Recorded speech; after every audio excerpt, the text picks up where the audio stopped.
they're simply asserting that the judges either don't have the power to do these things, which is obviously false, or that they're getting things wrong on the merit, which is slightly less obvious, but also obviously false. And they're jumping to an issue about which there is genuine disagreement in the academy, in legal circles, among judges. The scope of nationwide relief that judges ought to be able to give is a genuine issue that is discussed a lot. But notice that the Trump folks have jumped over the first two issues, right? They just assumed those are true. And they said, and therefore the nationwide injunctions are a horrible thing and we have to stop them. But what they're really saying is, we don't think the courts have the power to do this stuff, even though they obviously do. We don't think the courts are making decisions correctly on the merits, although in most cases they pretty obviously are.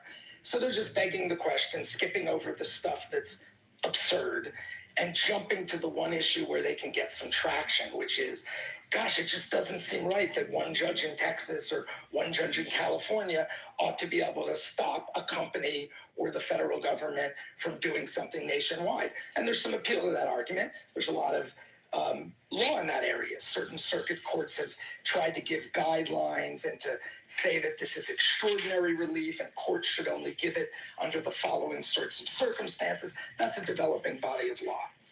And then the final question, I want to answer your question about why Trump is doing this, which I think is fairly obvious. I agree with you, putting aside some of the details, that they know they're going to lose most of these things. They know most of what they're saying is poppycock. What they want to do is delegitimize the courts, right? They haven't used the expression fake courts, but just, we all know fake news, right?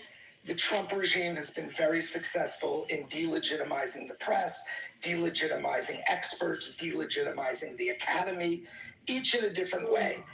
Just think of this as fake courts. This is just the Trump regime's way of saying fake courts, fake courts, fake courts. Don't believe the courts, don't trust the courts. It's just an effort to delegitimize the courts because they know that the courts have the power to tell them when they're doing something that's unconstitutional, the power to tell them when they're doing something that violates a statute, but they also know that the ability to defy that and not listen to the courts depends on their ability to delegitimize the courts in the view of the general public. And those are my points. I have one quick question for you. What is a responsible way to have the discussion about nationwide injunctions? As I said, I just know it is an argument inside of conservative jurisprudence that I read sometimes. But in your view, how do you have that conversation in a responsible way?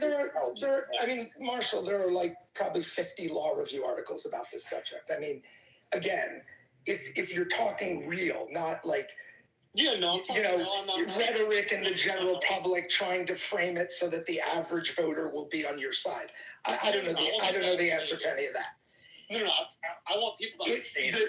I'm not going to be political about it. Yeah, there is a concern about this. As is pointed out earlier, it's not always the right or the left's ox who's getting gored. It interconnects. This is why it's complicated, but I'm going to try to answer your question.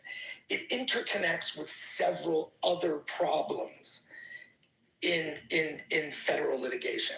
So you can't talk about nationwide injunctions without also talking about forum shopping, right? It's the combination of those two, as well as a couple other factors that I'll mention, that make the problem especially difficult, right?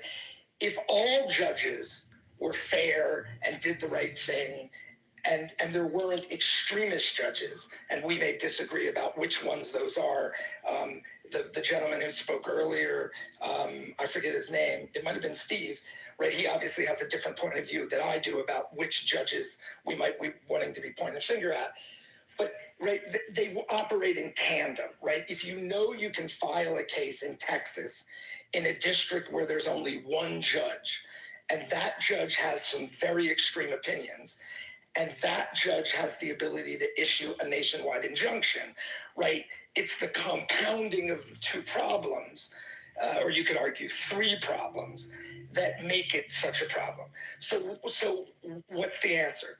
The answer is, this is the beauty of our system, right? We have a common law system in this country, right? We have an incremental system where judges do things and then courts of appeals review them. And this is true in state as well as federal law, federal courts. And when a district court goes too far, a court of appeals starts to lay some rules down, right? They say, well, judges do have authority to issue TROs, to order injunctions. They do have the ability to issue injunctions that infect people who aren't parties to the case. But it's an extreme remedy, and these are the sorts of things that ought to be present for a district court to do that. That, going back to my point to Gary, that then becomes the law of that circuit. Other circuits may develop other standards, and it's an issue which ultimately could reach the Supreme Court, where the Supreme Court decides, well, there's a circuit split. Some circuits say district courts can do whatever they want. Other circuits say they can only issue a nationwide injunction if these three factors are present, et cetera, et cetera, et cetera. And the Supreme Court tries to issue guidance. But this extreme view that it's just insane that a district court could issue a form of relief that is nationwide, or if you take the Trump regime at its word, right? They say their position is a judge should only be able to issue a remedy which impacts the aggrieved party in the litigation. So imagine what this would look like, right? A federal employee sues the government and says, you're violating my constitutional rights by firing me. You fired 7,000 other people as well, but you're violating the statute, you're violating the Constitution, you're doing such things as will amaze the judge, and you need to stop it. The Trump regime's position is all the court should be able to do is say, fire Susie back. Susie's the plaintiff in this case. You have found that the government acted against the statute or unconstitutionally. But all the judge should be able to do is order you to hire Susie back. If Bill wants his job back, well, then let him go to some other federal judge or the same federal judge and sue. It's crazy that courts can issue a remedy. It's crazy that, let me finish. It's crazy that courts can issue a remedy that applies to someone other than the actual plaintiff to whom they're giving relief. I hope I've demonstrated why that is an idiotic position. It doesn't deserve to be taken seriously, but it's the sort of stuff that we get out of the Trump regime every day. It's just craziness. And again, they're not doing it because they think they're going to win the day. They're doing it because it's, again, fake. Just think of it as every time they say one of these things, all they're saying is fake courts, fake courts. Oh my God, impeach that judge. Fake courts, fake courts, fake courts. That's all they're doing. It's very simple. They want the general public to believe what Steve already believes. Oh my God, the hubris of the judiciary. They're making laws every day. They're acting in cases in which they have a clear conflict. Kill the judges. Steve already believes what the Trump regime wants us all to believe. And of course, it's nonsense. So I just want to say, I don't think you were correcting me. I think you were clarifying me, and I'm glad you did, because apparently I didn't articulate very well my understanding of how the courts work. If it was confusing to you, who understands it better than me. So I'm glad you did that, Steve. But I'm in agreement with your assessment of the roles of the various levels in the federal judiciary. So I'm glad you did that. Thank you. And thank you for all of what you just explained. And I think maybe you're right. I hadn't thought about that the game plan here is not to win at the end before the Supreme Court. It's to win in the court of public opinion if you are trying to undermine the credibility of the court system and show yourself as a victim every time you lose in court. And maybe that translates into votes down the line. I know there are people trying to get on the stage. It's just too late to add anybody. Make your feelings known in the chat above in our Facebook messenger chat if you can't get on the stage. I apologize for that, but I do have to catch a train, and I want to get to those who have been patiently waiting. Thank you, Steve. We'll go to Anson, Merrill, Wisdom, and if time permits, Urbies. Anson. Please leave Steve on the stage while I make my first remarks. The first Steve that spoke, that mentioned his interpretation of the Chief Justice Marshall, is a longtime member of this forum, and he usually makes excellent points. And he is not a stupid man. And I deeply resent referring to him as having the stupidest, making the stupidest opinion that you have ever heard. Hubris is rampant in this nation, and that kind of hubris only contributes to the Great Divide. Now, I'll stop at that point and try to make my point. Well, let's let Steve respond to that. Steve? There's no need to respond. I think I was clear. What he said about Justice Marshall's quote as support for the idea of judicial hubris is and remains one of the stupidest things I've ever heard. Okay, hold on. Hold on. Anson, if you could hold on your next point just for a moment, because I had to invite Steve Wee back up to the stage because we're talking about him here, and I have to give him an opportunity to respond to all of this. Very briefly, if you might, Steve. Thank you. I would just ask Steve if the intention and the articulation of Marshall was as you framed it. Why didn't he not preface it with all the elements that you prefaced it with? He didn't talk about all the things that you articulated that gave rise to the legitimacy of the court. He didn't do that. He made a blanket statement, Steve. He made a blanket statement. And I'm going to tell you something else. I'm going to tell you something else. I am a public official. And as a public official, if I am in conflict with what's before me, not being a judge, but what's before me, I have an ethical duty to remove myself. And if you don't see that, I don't know what your problem is. Okay, we're going to let Steve Crone briefly respond to that. I will. And then I'm just going to let everybody know the rules of the road here because of the time constraints. After this response, I'm going to remove both Steves from the stage and Anson make his point. I'm sorry to be so harsh. But Steve, the sentence you're quoting as quote unquote a blanket statement is a quote from a Supreme Court opinion. You're saying it was just a blanket statement and he didn't state the context. It's one sentence in a Supreme Court opinion. I just, with all due respect, you don't know what you're talking about. Then why did he not qualify? Why did he not qualify? Read the whole opinion. Why did he not qualify?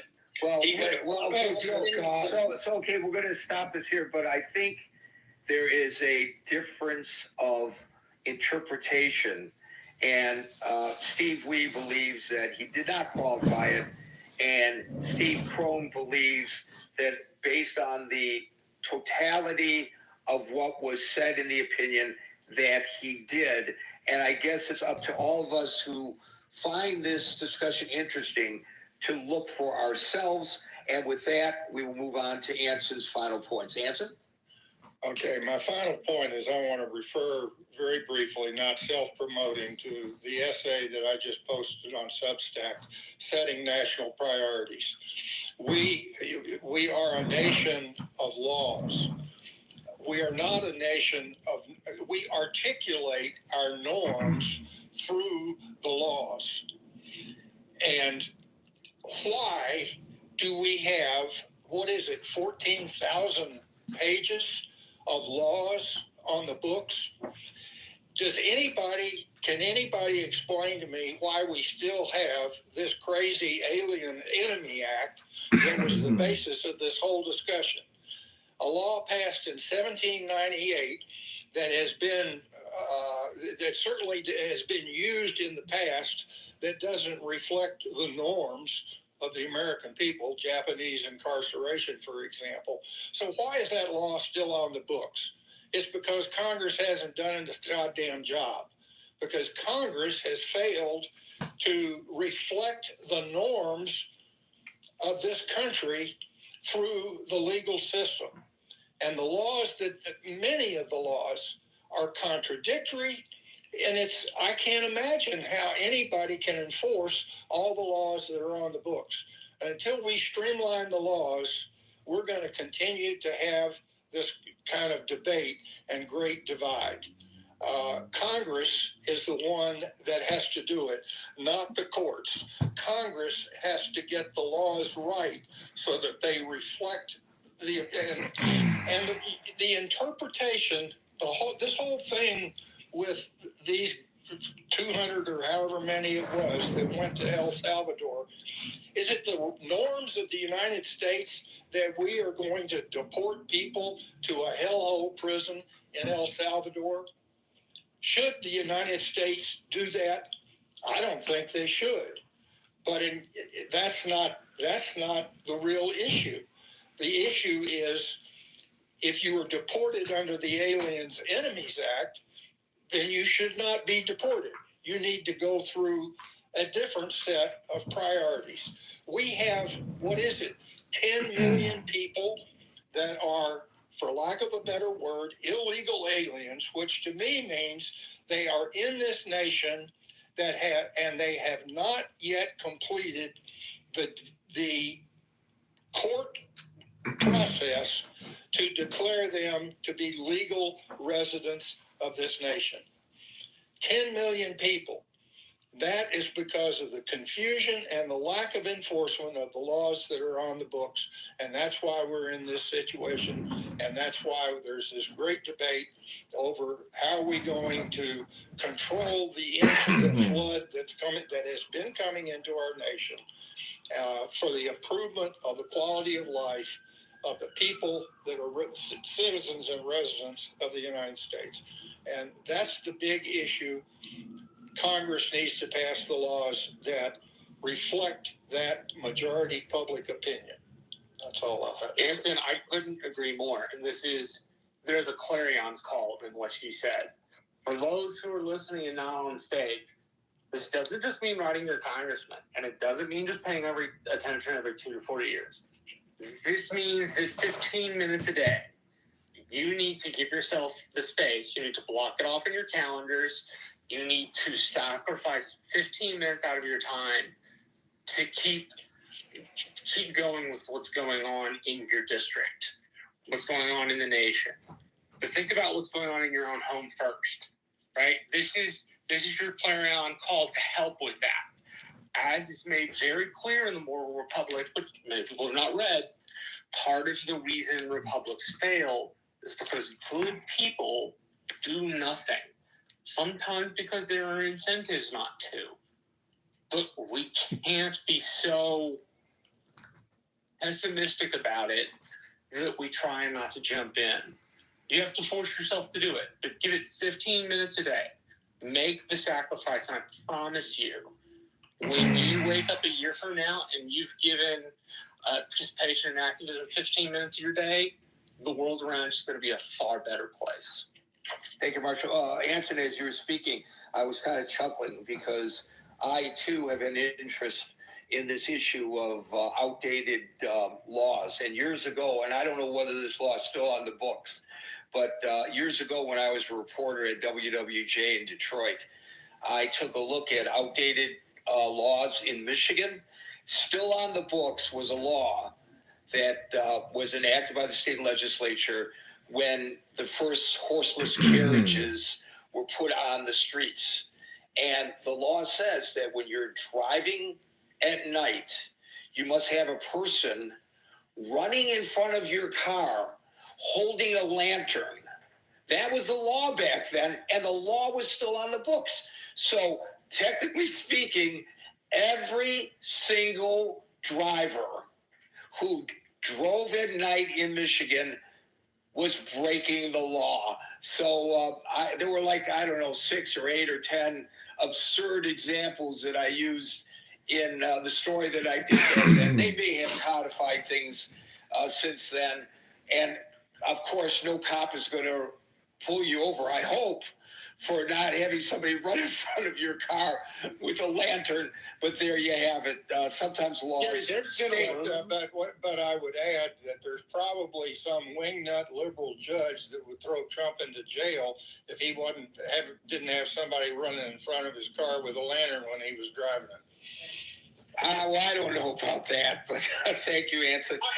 Marshall, I got to move on, otherwise sorry, I forgot about yeah, because I got the train to catch, and I guess maybe that's a good thing. Otherwise, we never get out of here. And which is also a good thing that there's so much interest. We'll go to Merrill, and then to Wisdom, and if time permits, Hermes. Merrill.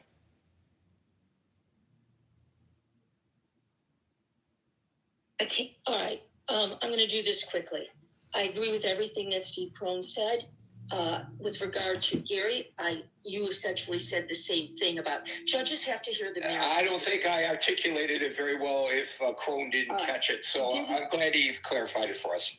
Okay, that's number one. Number two, Steve Weed, you are assuming that is a conflict, that he has a daughter who does work with immigration or whatever, an advocate, it doesn't matter. That does not, and I think Steve Crone will agree, that does not mean that he has a bias. That is not a conflict.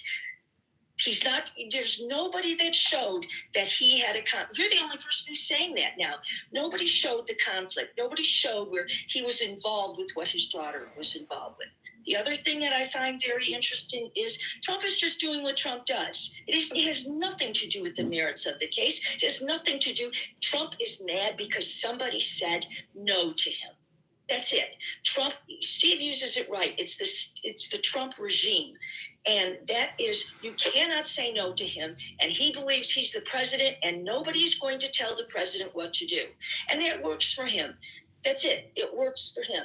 With regard to the appointments of judges, go read who some of the judges that Trump appointed. 10 of them weren't even qualified. They were rated as unqualified. So we can address that. Regard to Clarence Thomas's wife should have been considered an unindicted co-conspirator.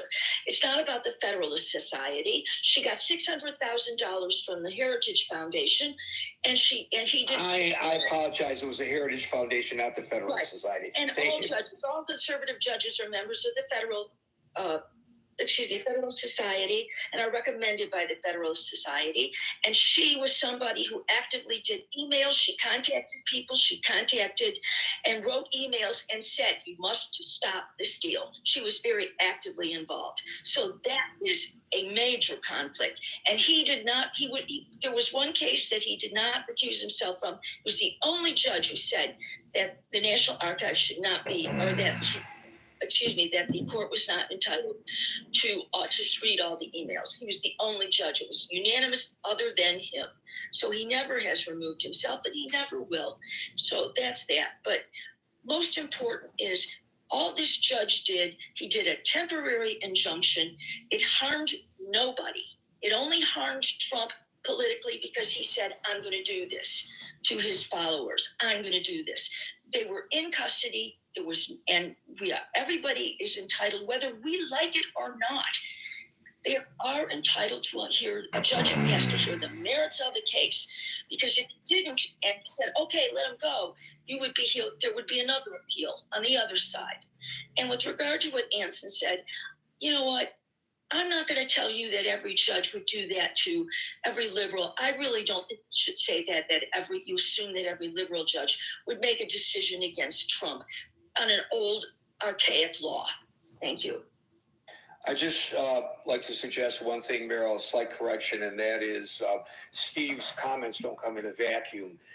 If you look at the chat, which is linked above, you'll see, I don't know whether you actually posted that to the chat. Maybe you should, Steve. I think maybe you posted it to me in a direct message. But there's an article published that accuses the judge of a conflict of interest. Whether that is valid or not, the argument is beside the point. The bigger point is I don't think Steve is alone, Steve Wee, in believing that. And so, Steve, it would be helpful maybe if you're still in the room to post that to the main chat. And I'm going to go to Wisdom, and we'll try to squeeze Hermes in. Hey, Gary. Hey, I'm at usdebtclock.org. I'm looking at 43 million food stamp recipients. There's 23 million millionaires. There's 704,000 homeless, which seems really low to me. It says there's 37.5 million Americans living in poverty. The total, they changed it a little bit. But listen, the wealth per citizen is 493,000. The stock market value is 50 trillion. Land market value, 24 trillion. Real estate, 74 trillion. We're an extremely wealthy nation. But when you look at Doge and you see the contracts and the waste that are being spent at the federal government, I'm on Doge on X right now. 18 hours ago. Edmund, that's not what we're talking about. Can you answer the title of the room, bro? We're not talking about Doge today. Everyone had their moment here to speak. If you're not going to let me talk, I mean, I voted for Trump twice. I'm a Republican. I'm primarying a Republican rhino. If you don't want to let me speak, you're not the super mod. This is Gary's room. He's very tough but fair. Marshall is correct. We're talking about the president's allegation that federal judges are going too far. And if what you were saying leads into that, that's great, but it doesn't sound like it is, and we are short on It time. is. Okay, well, let me just finish. What I really wanted to read were a few politics and power maxims and aphorisms to give you food for thought. No. What do you know? Okay, Dr. Marshall. Okay, dominate the stage with no intelligence. If you don't want me to try to say what I'm thinking and feeling, then this is censorship. You're a fake Republican, Rhino Marshall. You're a fake. Boom. That's how it goes down. We're primarying the rhinos here. Primary them all. Oh, it's a tough audience. Gotta yell at them sometimes to wake them up. Wake it up. Inserted the chapter breaks based on subject matter and other historical events. But if you read chapter 17, it starts with, and in 6 days, Jesus took Peter, John, and James up to a hill, and he transfigured and shone in the brightness of his in his kingdom.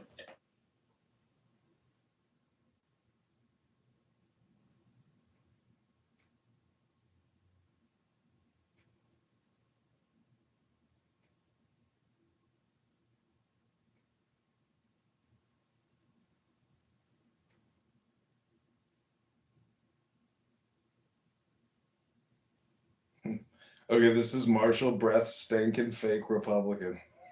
Oh, we have to rhino these people. They're all the same. Holy shit.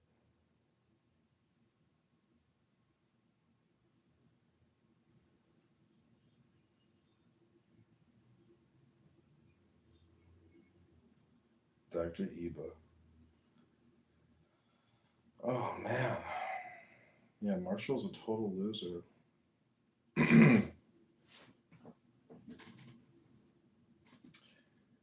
He is a complete and total loser. Dr. Benji, welcome.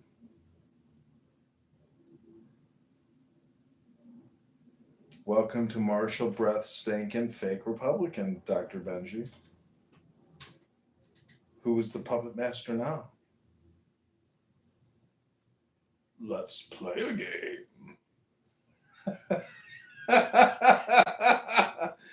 The puppet master has become the puppet.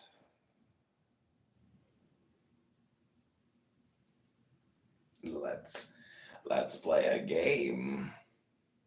Hello, Wisdom. So, invite people to the room. I want to play a game, Wisdom, in your own house. You have become the master. This is somewhat called an enemy of enemies, my friend. Let's get it started, shall shall we? Let's get it started. Let's get it started in here. Let's get it farted. Marshall's breath smells like a turd. He's a fake Republican. My party, the Republican Party. Oh, man. That was like punishment. There's over 100 million YouTube channels.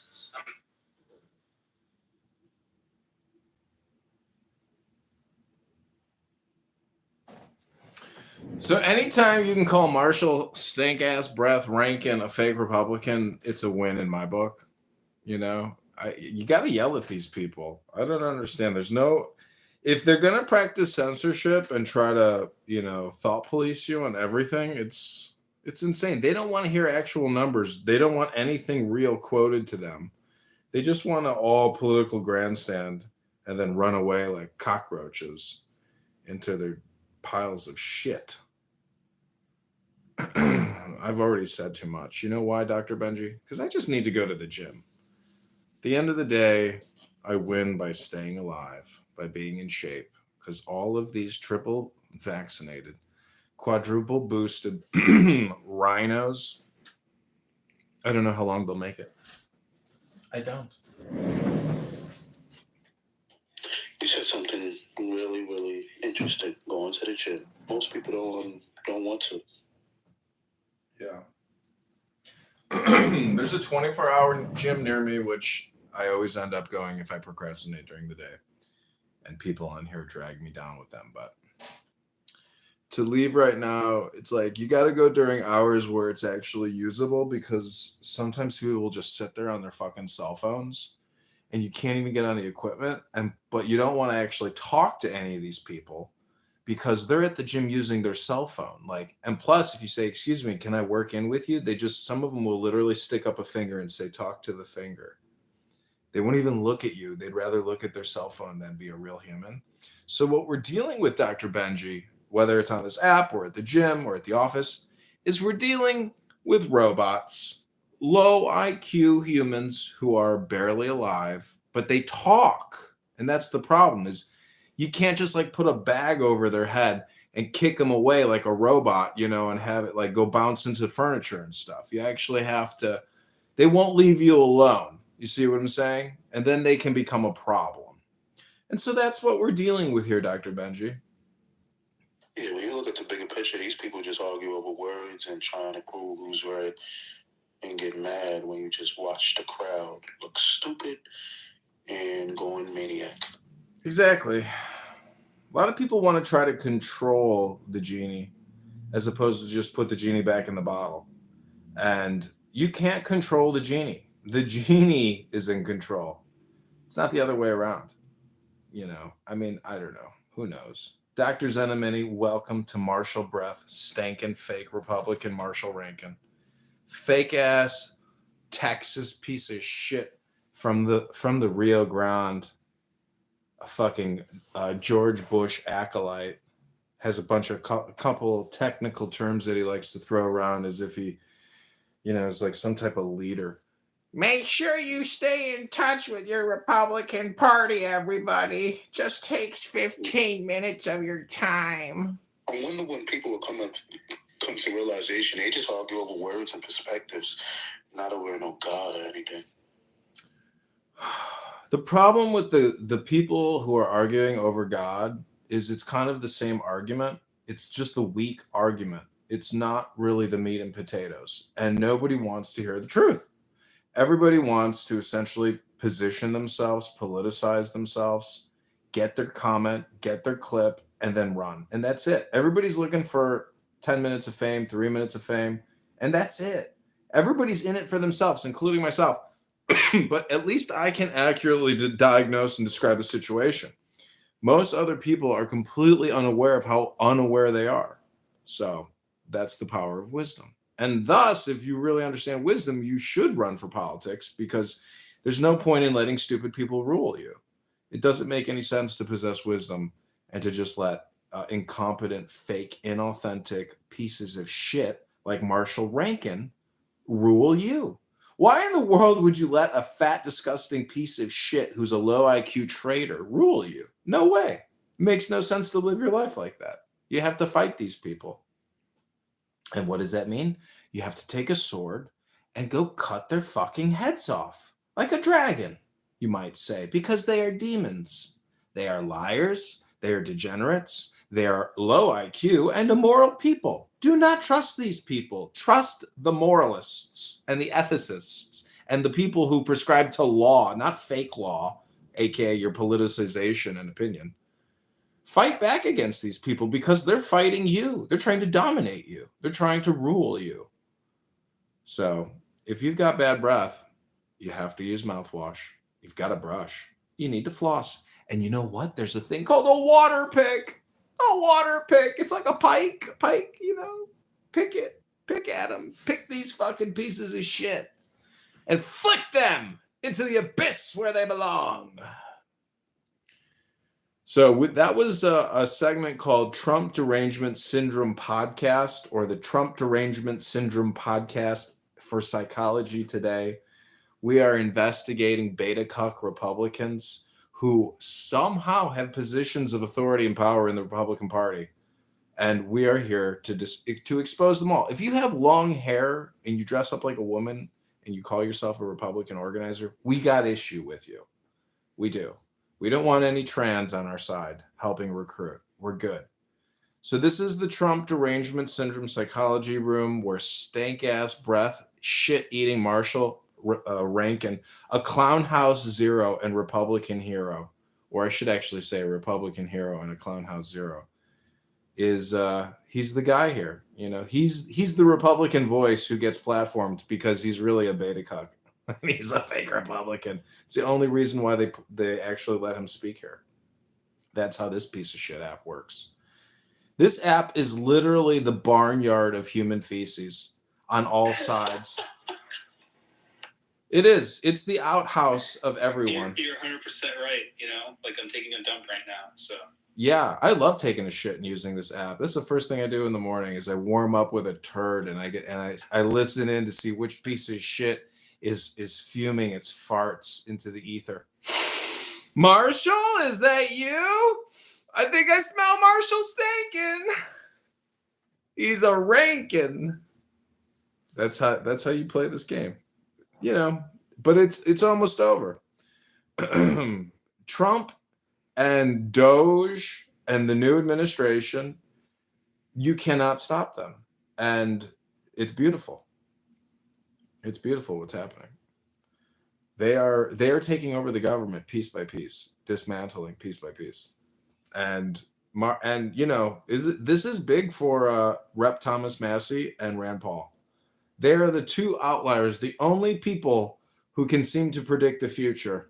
And if they are predicting the future, then we are in a good place. So despite any attempt by Marshall Rankin, Stankin, and Gary Baumgarten and all the Trump derangement syndrome, low IQ fucktards in the deep state, I listened to them today, and that's just incredible. They are the Doge resistance force. And it's just so funny because there's nothing they're actually not organizing anything, which is kind of beautiful. It's kind of just like a kumbaya, basically. Like, let's try to feel good in the face of adversity, but they're all just virtue signalers having all their hot air taken out of their bags, and they're just not feeling good about it. It's really interesting to see, like, the protests at Teslas and stuff, that it's all, like, people with silver hair, like, super, like, white hair. It's like a lot of people have been brainwashed by the TV. Well, any man who presents as a woman and torches Tesla equipment, you know, and writes the N-word on stuff, we are dealing with serious mental and physical health problems. People are so fucking unhealthy. They're pale as fuck. You can see the black rings under their eyes. It looks like they haven't seen sunlight in years. They're triple vax, quadruple boosted. Like, this is the result of what happens when really the country goes to waste internally, because all of our policing. You know, like, the only reason why they promote Marshall, the breath stinking, you know, fake Republican, is because he doesn't have any dangerous ideas to promote. He's a neutered dog. Yeah. And that's all he is. I know. I feel like I need to call some of the Chicago Republican contacts that I have here because they're all pretty cool, chill people, and they agree with a lot of this stuff. But the apparatus really is centered around F words. And yikes. It's like big F word club and you're not in it, you know? yeah, it's an F word club. It's like F boys, man, they do the gayest things. They're very gay. And I don't mean like happy. I mean F word. That's the kind of F word I mean. Anyways, this is fun and funny. I want to try to pipe in another room to see if we can catch anything else for this culmination in the clubhouse Trump derangement syndrome with federal judges. Did you know that there's been 331 national injunctions and only 30 of them have been before Trump? So all the other rest of these national district, injunctions done by judges have been done while Trump is in office. It's fucking crazy. Yeah. It's nuts. I've been hearing, like, instead of, like, impeaching these judges, we should just, completely delete these, district courts. Just, like, say, I don't know, like, delete them from the judicial branch. Say, hey, you're done. And I don't think that requires, like, 2/3 vote to impeach the judge. You can just say, yeah, this court doesn't exist anymore.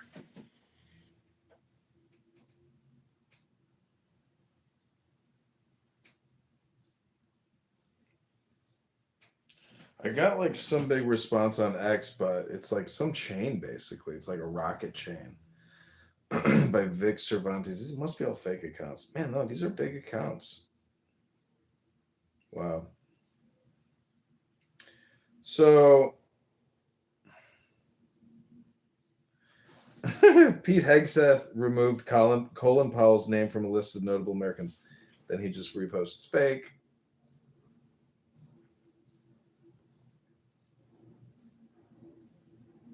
I don't know, because this really is like a dismantling of the resistance in a way. Like literally. It's got to be literal. It can't just be figurative.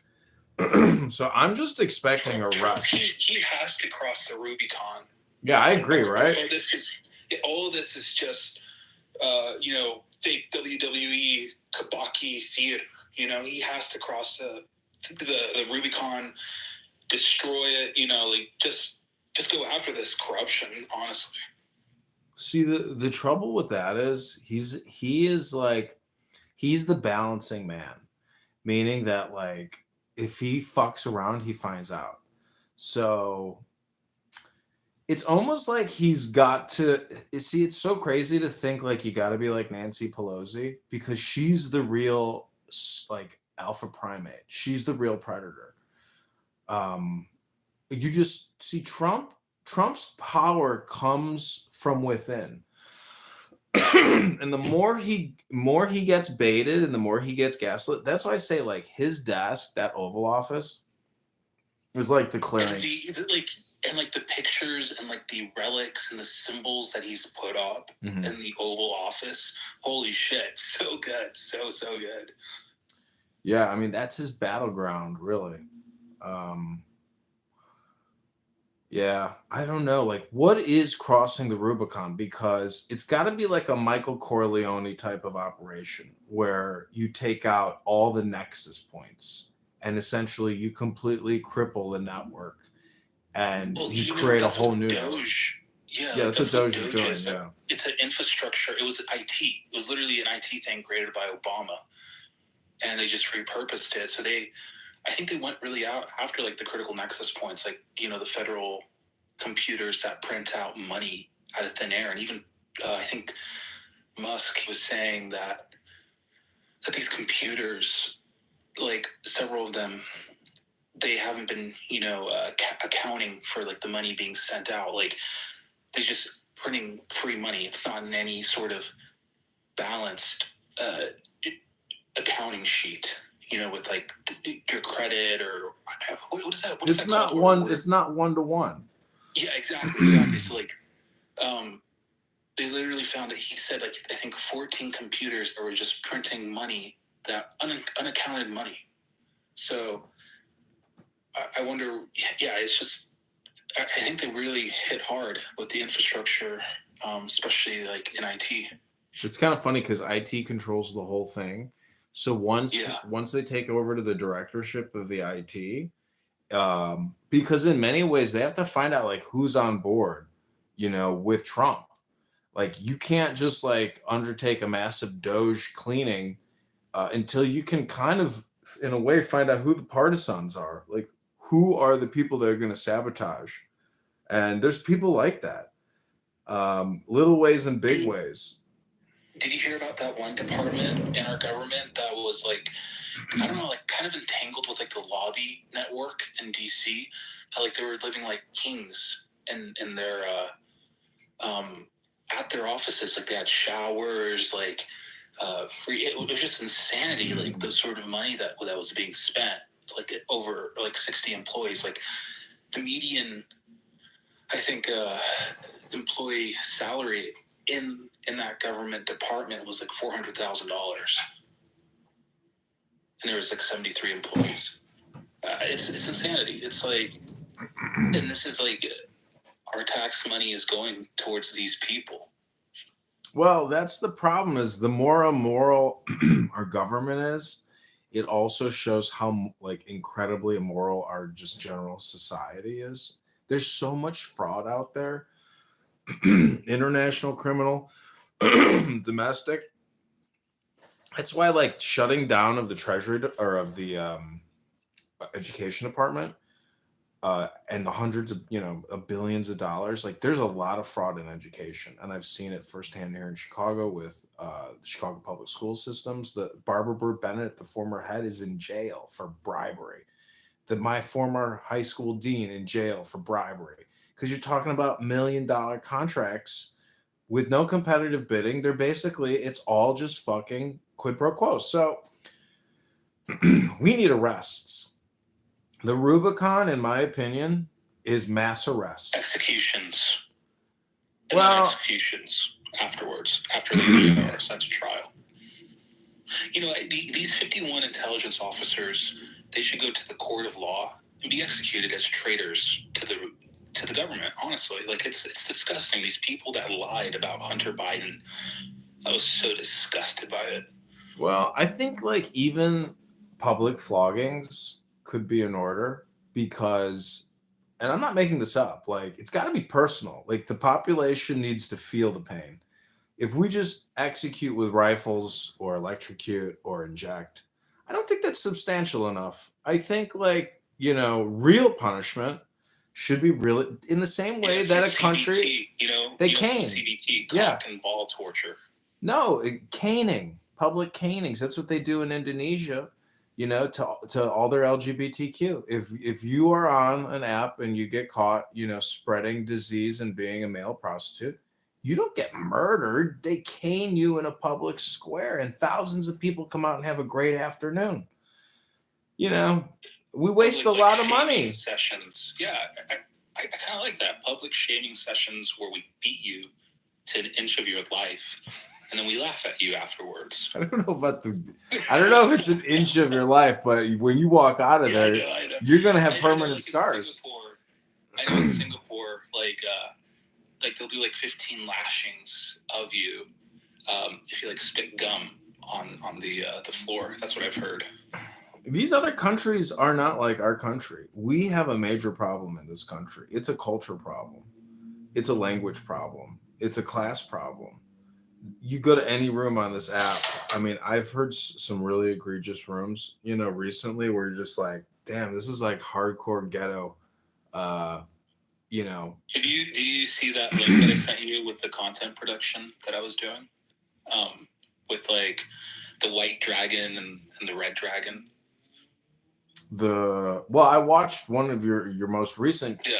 YouTube one, which was hilarious. Eventually I had to leave because like I just can't take it anymore. It was too much. Yeah, it's pretty vulgar. For the vulgarate masses. The vulgate. Yeah. The Dude, literate.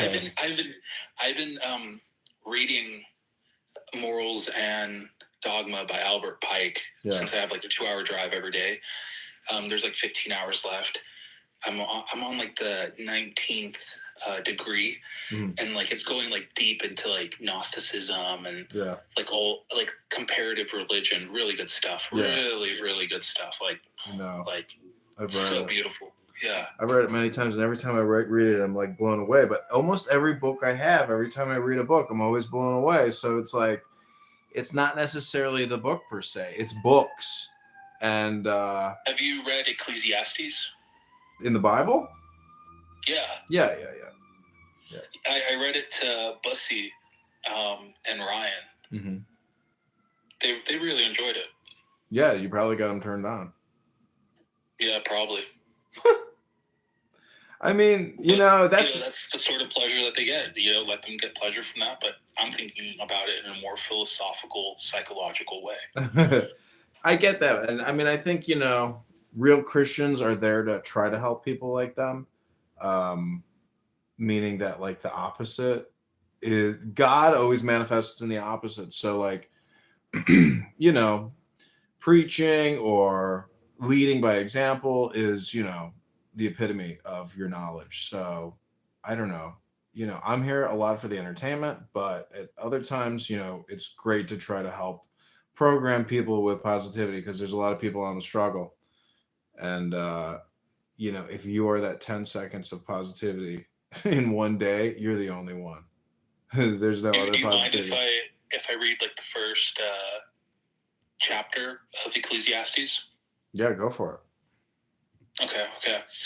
Let me pull it up really quick. It's really beautiful. Like, I don't know, it's super beautiful, poetic, and I wish I could like read the original, language just to, but I don't think I'll have ever enough time to learn another language in my lifetime, so I don't think it's going to be possible. Okay. Ecclesiastes chapter 1. Everything is meaningless. The words of the teacher, son of David, king in Jerusalem. Meaningless, meaningless, says the teacher, utterly meaningless. Everything is meaningless. What do people gain from all their labors at which they toil under the sun? Generations come and generations go, but the earth remains forever. The sun rises and the sun sets, and it hurries back to where it rises. The wind blows to the south and turns to the north. Round and around it goes, ever returning on its course. All streams flow into the sea, yet the sea is never full, to the place the streams come from, where they return again.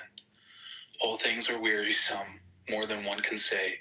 The eye never has enough of seeing, nor the ear its fill of hearing. What has been will be again. What has been done will be done again. There is nothing new under the sun. Is there anything of which one can say, look, this is something new? It was here already long ago. It was here before our time. No one remembers the former generations, and even those yet to come will not be remembered by those who follow them. Yeah, it's pretty beautiful stuff. Beautiful words. So it's like, the actions that we do today in the greater scheme of things, like, they won't be remembered later on in the future.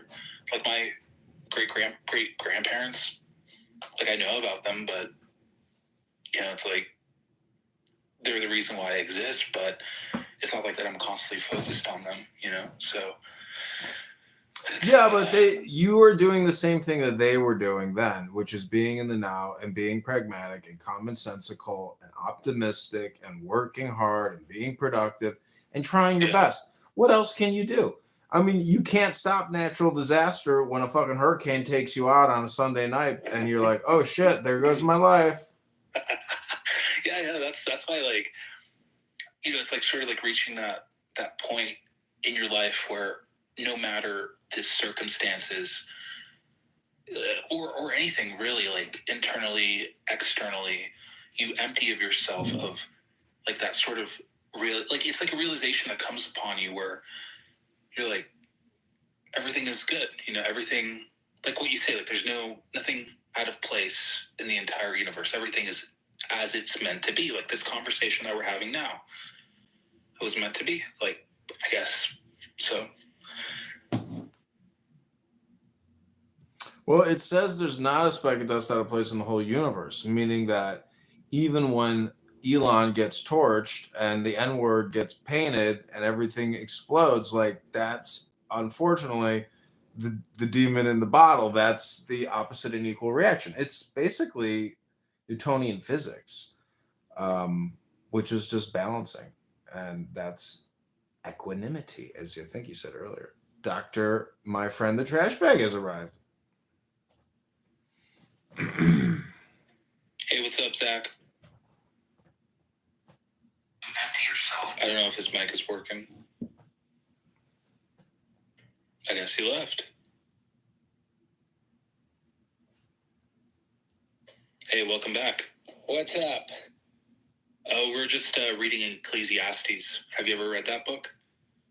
In the Bible? Yeah. I've skimmed it. It's really, really good. Like, do you want me to read, like, the first Ecclesiastes, you know what? I do remember this one because this is like the hippie chapter in the Bible.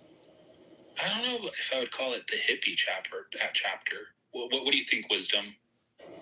I think when he means hippie, I think he means technically Gnostic. Okay. Do you know much about Gnosticism, my friend?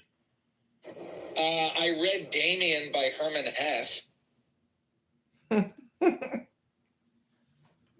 was gonna mod him. I actually accidentally put him in the audience. My bad. I was really good at mod Zach. Yeah. Yeah. Well, Damien, my bad. Damien. Make a moderator. There. Anyways, Gnosticism is basically just unity with God. It's like God consciousness. You can put yourself into a trance and theoretically unite with the Spirit of God. Yeah. Hey, welcome back. I did not mean to move you into... No worries. It just it killed... I don't know how it killed my mic. But, yeah, listen, this is very hippie. What do people gain from all of their labors at which they toil under the sun? Generations come and generations go, but the earth remains forever. The sun rises and the sun sets and hurries back to where it rises. Everything goes on, but we stay here in the woods smoking weed. Therefore, it is the hippie we book. Should be, content, irregardless of whatever is going on externally or internally. Right. It's like the Tao. It's the Tao version. It's the Tao in the Bible. It's the Tao chapter. Have you ever heard Sunrise, Sunset by Bright Eyes? Conor Oberst? Never. No. Oh, that's a good song. Sunrise, sunset. You wake up, then you undress. It always is the same. If you really think about it, like each day of your life is like a lifetime. If you think about it, right? Like, and when you go to bed, that's like you going to death. And then the next right. Well, this is the 8 shields. I think I told John about the 8 shields, but are you familiar with the concept of the 8 shields? No, I'm not. So it's a concept that is employed in the field of nature education. 8 shields is a rubric that one can use to organize their nature education courses. And other courses as well can be organized according to the 8 shields model. And I have a book that outlines it. But basically, the 8 shields are the 8 directions. And we know about the cardinal directions, east, south, blah, blah, blah. But then there's also the ordinal directions, the in-between, northeast, blah, blah, blah, southwest. And the idea is the year is the day, is the lifetime, is your activity session. So in the east, the sun rises, you are born, the day begins, and you have a welcoming circle. In the south, the sun is high in the sky, and you are working hard, and you are in your youth and young adulthood, and in your activity period, you are working. Then the sun is in the west, you are an adult. It's time for reflection. Am I living a good life? It's the afternoon. It's time for sitting on the porch. It's time for a break. And then it's time for cleaning up. And then the sun goes into the north, where you go to bed. The day is over. You're dying. It's a time for old age. It's a time for rebirth and revisioning. And then you can have like a closing circle, and then you move back to the east. It's really beautiful.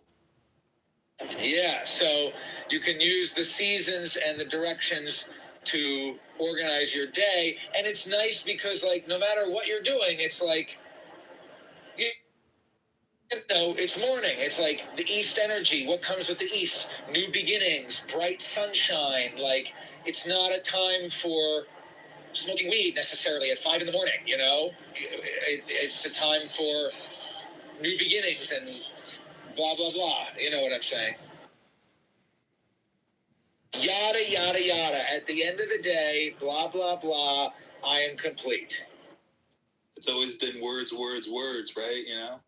That's what it is. And that's another song that I recommended to John long ago, which is called The Rhyme Scheme by a band called Cursive. Have you ever heard of Cursive? No, I haven't. The Rhyme Scheme. And at the end of it, he's like screaming. And he says, words just don't work. Words are slowly demeaning. Anyway, it's a good song. I think then he says, words make things worse. Words are slowly revealing. It's not time. I want to I've done sort of like a little bit of like analysis on Clubhouse. I want to see if like anything that I wrote down about it resonates with you guys. And so like on Clubhouse, it's all about inverse power dynamics. The more you speak in a room, the greater the intelligence that accumulates over time. More about like the sort of like social intelligence of you and the understanding of the other person. Like a room is all about power politics and what we focus on, you know, with our attention. If we don't think, if that's interesting, we'll interrupt like a person to bring our own perspective. Like if any of you are going to do it right now, like if you don't think what I'm saying is interesting, you'll interrupt. When you think the conversation is boring, I think like there's this thing called group intelligence, and like something like this happened in China, like with a thing called struggle sessions, where like you try to fit into sort of like the greater hive mind, I guess, whatever that means. I very much know what the struggle sessions are, but continue. I didn't mean that to. I just meant so you don't waste time explaining it. Yeah. No, and like the more information that you've withheld from other people on Clubhouse, the more powerful that information becomes to you and what you want to do with it. So there's that. And also silence is the most powerful tool. So that's why like I'm kind of like a goo god. You're a goo goblin. So the first thing that I thought about that I'm still thinking about is that like I just, you know, I didn't create a clip out of what you just said, but the point is it's like imagine a hypnosis club where like every conversation is essentially neurolinguistic programming and hypnosis. And so each comedian keeps trying to essentially rehypnotize and dehypnotize. And it just becomes kind of funny because everybody's It kind of does. Yeah, you're right. yeah. So it's like all your analysis is accurate, but at the same time, it's still just hypnosis. And so if all, and you know, people don't like it when I do this, but it's like all communication is hypnosis. It's like the ultimate reframe. Yeah, it's the ultimate gaslighting tool.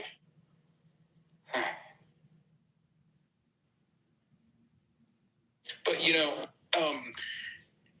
that does kind of like, yeah, you're See, right. it's like, more than just a gaslight tool. It's something you actually have to ponder because I've tried deploying it with like my coworkers, that phrase, and a lot of them just get kind of like steamrolled by it, like by their own story that's being run inside their own head. So it's like, sure, like they almost have dialectical aphantasia, or like aphasia. I mean, like dialectical aphasia, or no, semantic aphasia of the words that you're saying. Like they'll hear the words that you're saying, but their own story or whatever sort of story that's being played out with the own words and sort of life experiences and an amount of weight that they've given. Weight, I mean by like power that they've given over to like to certain words. It doesn't really snap them out of their own trance, That's what I've noticed.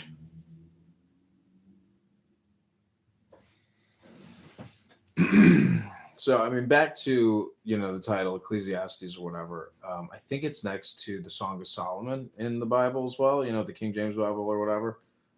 Is it true that if you're a Jewish person, you can't read the Song of Solomon until like you're a certain age? I thought that was the Kabbalah. The Zohar. No, I think it's also like the Song of Solomon because it talks about like deers and like how like they resemble the shape of women, and it's like a very maybe. Anyways, it's just a great document. I mean, I think if we were to like rate the most hypnotic documents, it's up there. But that's why I say you got to study China and India for like more perspective on self, because once you know how ludicrous the self is, like I don't know if you've seen videos that come out of India and like how they do religion essentially, or really what the third world is like. Is that like all of us are, first world There are a whole bunch of complainers? cargo cults. That's what they are. There are a whole bunch of cargo cults that they believe if they do a certain sort of, actions, certain things will then occur. It's sort of like how this one tribe in the South Pacific literally built planes out of bamboo shoots thinking, if we do this, like food will come down from the skies because that's what we see out there. They think, so I don't know. That's how I feel about it. I mean, you're talking about 1.4 billion people. That's 150 million engineers. Like, you're talking about a huge IQ population. China as well. And so the extremely well-educated, learned people have these massive large language databases on math, on physics, on chem, on material sciences. I mean, some of them may be religious, but the point is, you could say in a way that Clown House is its own cult because, like, as a whole, it is an internal network, and everyone is a part of it. Like an onion where there's layers, or like a spider web, where you have sort of like or Indra's net if you're talking more Hindu. It's technically an org chart. It's an org chart. Yeah, and it used to be more transparent because you got to see who referred you, but there's no real transparency in this org chart unless you're actually in the back end. So all the data, all the interactions, who the people are, like, it is one giant fucking org chart. And it's a profile ID. They might be able to cross. And then maybe see like where like the cross-pollination of ideas occur, or who's like a mimetic super spreader. See, that's when this app gets interesting. But how much do you want to bet that on the back end they don't even think about that shit? I bet you they don't. I'm just thinking maybe like if I was them, I would be analyzing everyone's conversations with like neural networks, classifying any news sort of on a probability basis, of like agentic ideas that sort of arise from natural people that do ideation, I guess. I mean, if and when you can create a bot that is able to have this conversation, which would be very close to self-awareness, and have it like fully automate that, where you actually cannot detect whether or not you're talking to a human or an AI chatbot. Society is fucked. Yeah, you'll be able to like do like massive persuasion. That's the Turing test. But the Turing test, that creates a voice with like a real voice. Like being able to change your dynamics. You like literally do anything with your voice. Yeah, and a real pussy that you can fuck. No, what it does is it automates a containment field or a sanitarium. And so what we're talking about, I gotta show you this guy from Georgetown who creates these. He's like a professor of neurological warfare sciences. And in many ways, this is like the cryptocurrency of future mind control, where, because if there is like I don't know how all this is going to work out, but I don't know, this app could either get deleted because it is totally fucking useless and they're not making any money from it, but for somehow, because it cashed out years ago when there must have been flush money, it can survive. But even the founders of the app, they're nowhere to be seen. They're all busy living their best lives as multimillionaires, raising their families. Like, they're not here talking about Meta. I will tell you, I have shown this app to several people in my life, and it has appealed to none of them. And similar to you, the guy who got me on this app in the first fucking place has long since moved on and is working his job and fucking his wife and raising his 5-year-old son. So I don't know what it is about you and me that attracts us to this horrible waste of time, but it's a you problem is what I'm saying. It's an us, it's a you and me problem. Now Chris is on the phone, so now it's extra awkward. But I just did the jiu-jitsu. I'm going to get some Chinese takeout. I'm going to eat it with my girlfriend. Tomorrow I'm going to work. Then I'm teaching driving. At some point I'm going to make a video. We got to find time for creative production, but also, this is it. This is what it is. This is living our best lives. You're living your best life right now.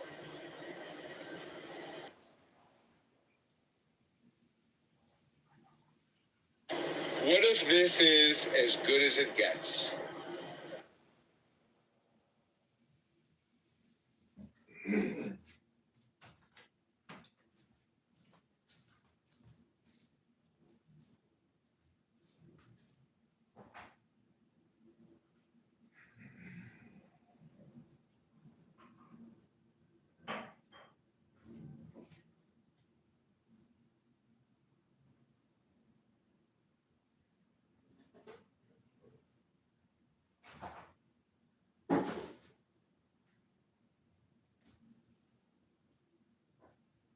Did you hear the argument that I had with the guy in Chillism about the word degradate?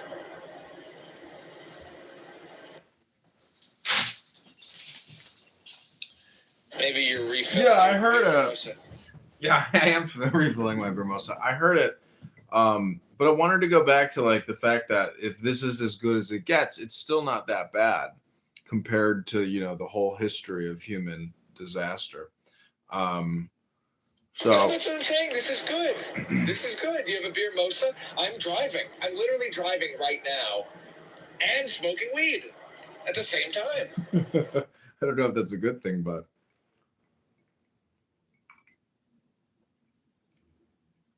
the thing is, you want more material assets. You need more material assets. You need housing that you own, housing that you don't owe debt on. You need savings. You need resources. You need tools. You need art. You need power. And so that's really the formula that you have to figure out. It's only 4 variables, but once you can figure out how to properly place, and do the alchemy, or create catalysts or kill 4 birds with 1 stone, then you'll start accumulating, you know, your whole problem is communication. You are literally communicating to me right now that you're a trash. And that's why, like, either use your real name or use a power name like Phoenix, Phoenix Bull. I know you think it's funny, but you are the words. And so that's why I say, that's why I'm called wisdom. I mean, I am constantly communicating what I believe to be the most powerful truths. So, well, I am your friend. I'm forcing people to say my friend. I know, but it's a whole mantra. You have a last name and you have a PTR. It's branding. I mean, you could be Rewild Maine, but you choose not to be. You want to be irascible. No, I can't be Rewild Maine guy on Clubhouse telling people. I mean, I could be. You could get off Clubhouse now. You wouldn't get your dope though. You wouldn't get your dope. You want to. This is my funny. You want to go into chillism or any of these other low IQ stupid rooms and use the N word without your identity. Without your identity. That's it. You want your dopamine feedback from using the N word with N words. That's it. That's why you want to not use your name. I witnessed it today. I was like, holy shit, he's going all in with the N word. I couldn't believe it. And you were getting away with it. Am I Matrix or you can't? I can't really hear you. You're in the Matrix. I'm in the Matrix.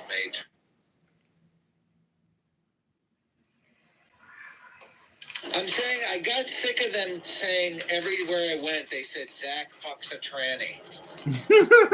That story ruined everything. And so everywhere I go, it's like Zach Ruda fucked a tranny, and I had better luck as my friend Trashback.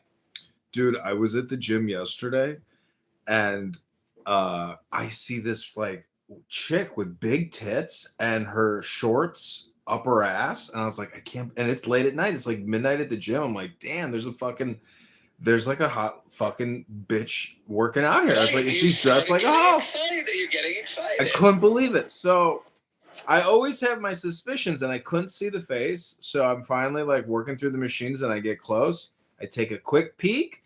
As soon as I take a quick peek at the face, he takes a quick peek at me, and I'm like, it's a trans. It's a trans. Oh but the funniest thing is all the guys who were checking him out, and doing head turns and laughing and saying, yeah, he likes to keep that shit tight up his ass. I couldn't tell if the guys who were checking her out, they gave no indication that he was a man. And so, but it was still so funny watching every man like be in disbelief. Like, what the fuck did I just see? I can't believe this. He has fake tits. No, I feel like I told you this story before about when I was walking along and I saw the boobs first. Sometimes you're walking and like coming towards you, there's a great pair of tits. And it was like a summer's day and the pair of tits was wearing a white t-shirt and like I could see the nips poking through. And I was like, wow, that's all I saw coming towards me, like a feminine body, tits. And then I saw the face, and it was very much clearly a man. Like, it looked like Iggy Pop. It was a man who looked like Iggy Pop. And he was looking at me, and that's the end of the story. I checked out that dude's boobs. That's what happened. I looked at the dude's boobs. Yeah, when I was at the beach, there was a guy with his shirt off, and he had fake implants. And from a distance, you're like looking at tits, and you're like, I can't believe that's a man with tits. Right. I mean, if you see the tits, you're like, wow, those are tits. But then you're like, wow, it's attached to a man. And you think, that's freaky and gay. And that's weird. I just looked at this man's gay boobs. I don't think it should be illegal, though. I think if a man wants to have implants and be naked at the beach, he's got to wear a bottom. No, it's totally fine. I just wish that the person would have disclosed to me the truth. And I would have said, I wish you well. Let's continue to smoke a joint. Tell me about your surgery. I'd like to get to know you, but I'm no longer interested in a sexual encounter. That's all that it is. And I don't think that you should do it to an 8-year-old. And I don't think they should be on the sports teams with the other girls. Yeah. And I think that all of them should be in prison. So I can live stream another room and see what else there is. I'm down. I'm going to get the Chinese food, and then I'm going to get gas, and then I'm probably going to be home. Yeah, they're Kufar, yeah. Yeah, Muslim Brotherhood or Kufar, and That's cynic. We can whatever the enemy is doing. Yeah, Iran is Kufar, Hamas is Kufar, Muslim Brotherhood is believers. Who told you that? My scholar from Saudi Arabia. Not even the He's trolling, bro. Yeah, they literally hold to that. They call them a Khariji organization. Nobody does this on purpose to center himself. Otherwise, no one actually wants to talk to him because he's a fucking idiot. He has nothing of substance to say. So he's one of those people that will just say whatever's the opposite of the forte of the stage and will fucking just to get him sent.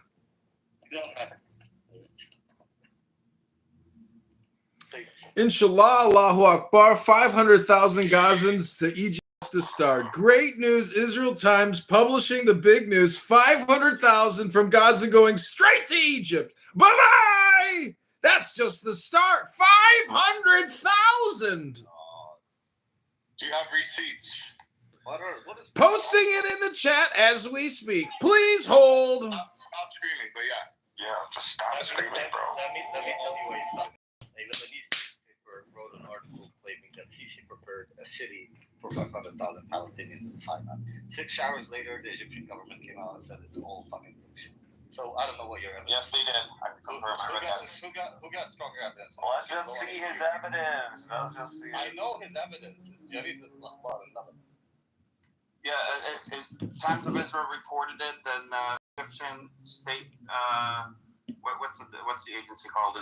They held a meeting. 10 of the biggest Arab influencers in the world. Okay, doctor, we're actually trying to have an actual conversation. So if you're going to do your stupidity, respectfully, do it in the fucking audience. Because it's destructive. So just don't be destructive. Look at the photo in the Israeli Times. Okay, bye. Don't be disruptive. Read the room, bro. Go ahead.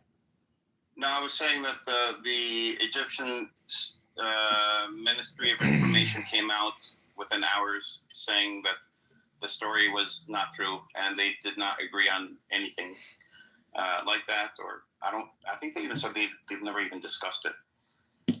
Supposedly, it was, I don't know. It's a weird story. Sons of God appeared before God, and the devil came walking amongst them.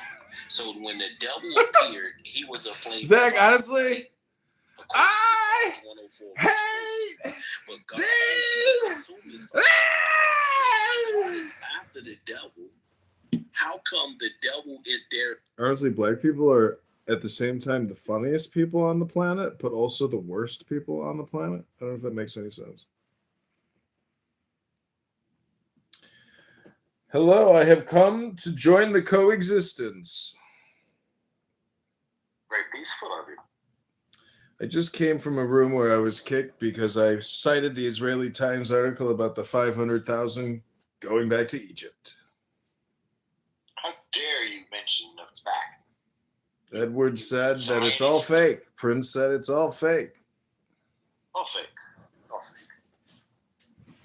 He's an unusually short man, and I tease him about it mercilessly. Who, Dr. Prince? Yes. What is he, about 4'10"? He's in that ballpark. Prince is I short? know Aziz is a Pakistani. That's obvious. In Birmingham or Bradford, the worst cities in the UK because of the Pakistani. I don't know. All I know is that everybody's concerned about this, but we're not there yet. Thank you, Norman Foster. There's a guy in the audience who took the name Norman. Well, he left already. Norman. Oh, there he is. Norman Foster. It's his clubhouse. Oh, he's a newcomer.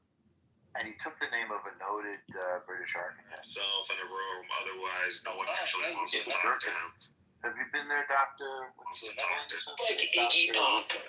It was a man who looked like the intelligence that accumulates over time. It's not beautiful, but it's Like this sort of like And then you can have like a closing coming out of circle. COVID. That's a good song. Cooler than New York. New York is back.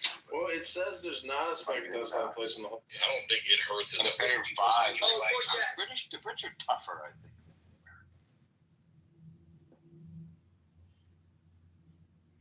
You think the British are tougher than the Americans?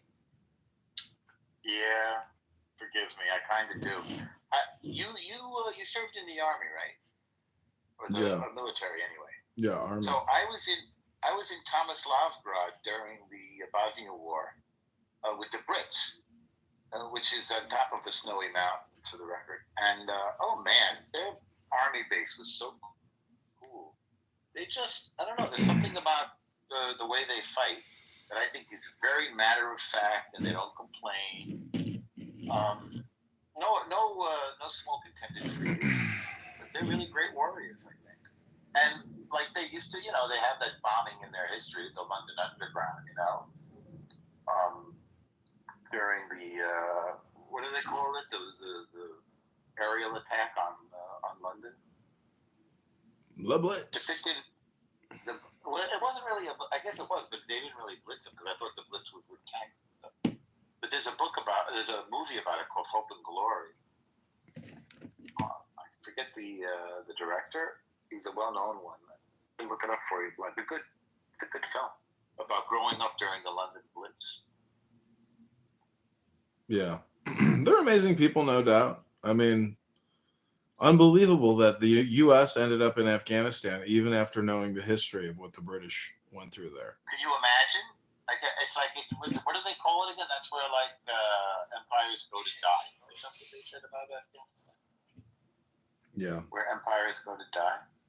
I mean, nobody knows the names of those soldiers who died at that gate in Afghanistan as they were getting out in that last C-130. I mean, all these thousands of people dead, 10,000 in Iraq, or even the 2 million over there. I mean, what has gone on for 20 years, I don't know. I think coexistence has a chance, but terrorism is always going to be the zit that just won't go away. It keeps coming up.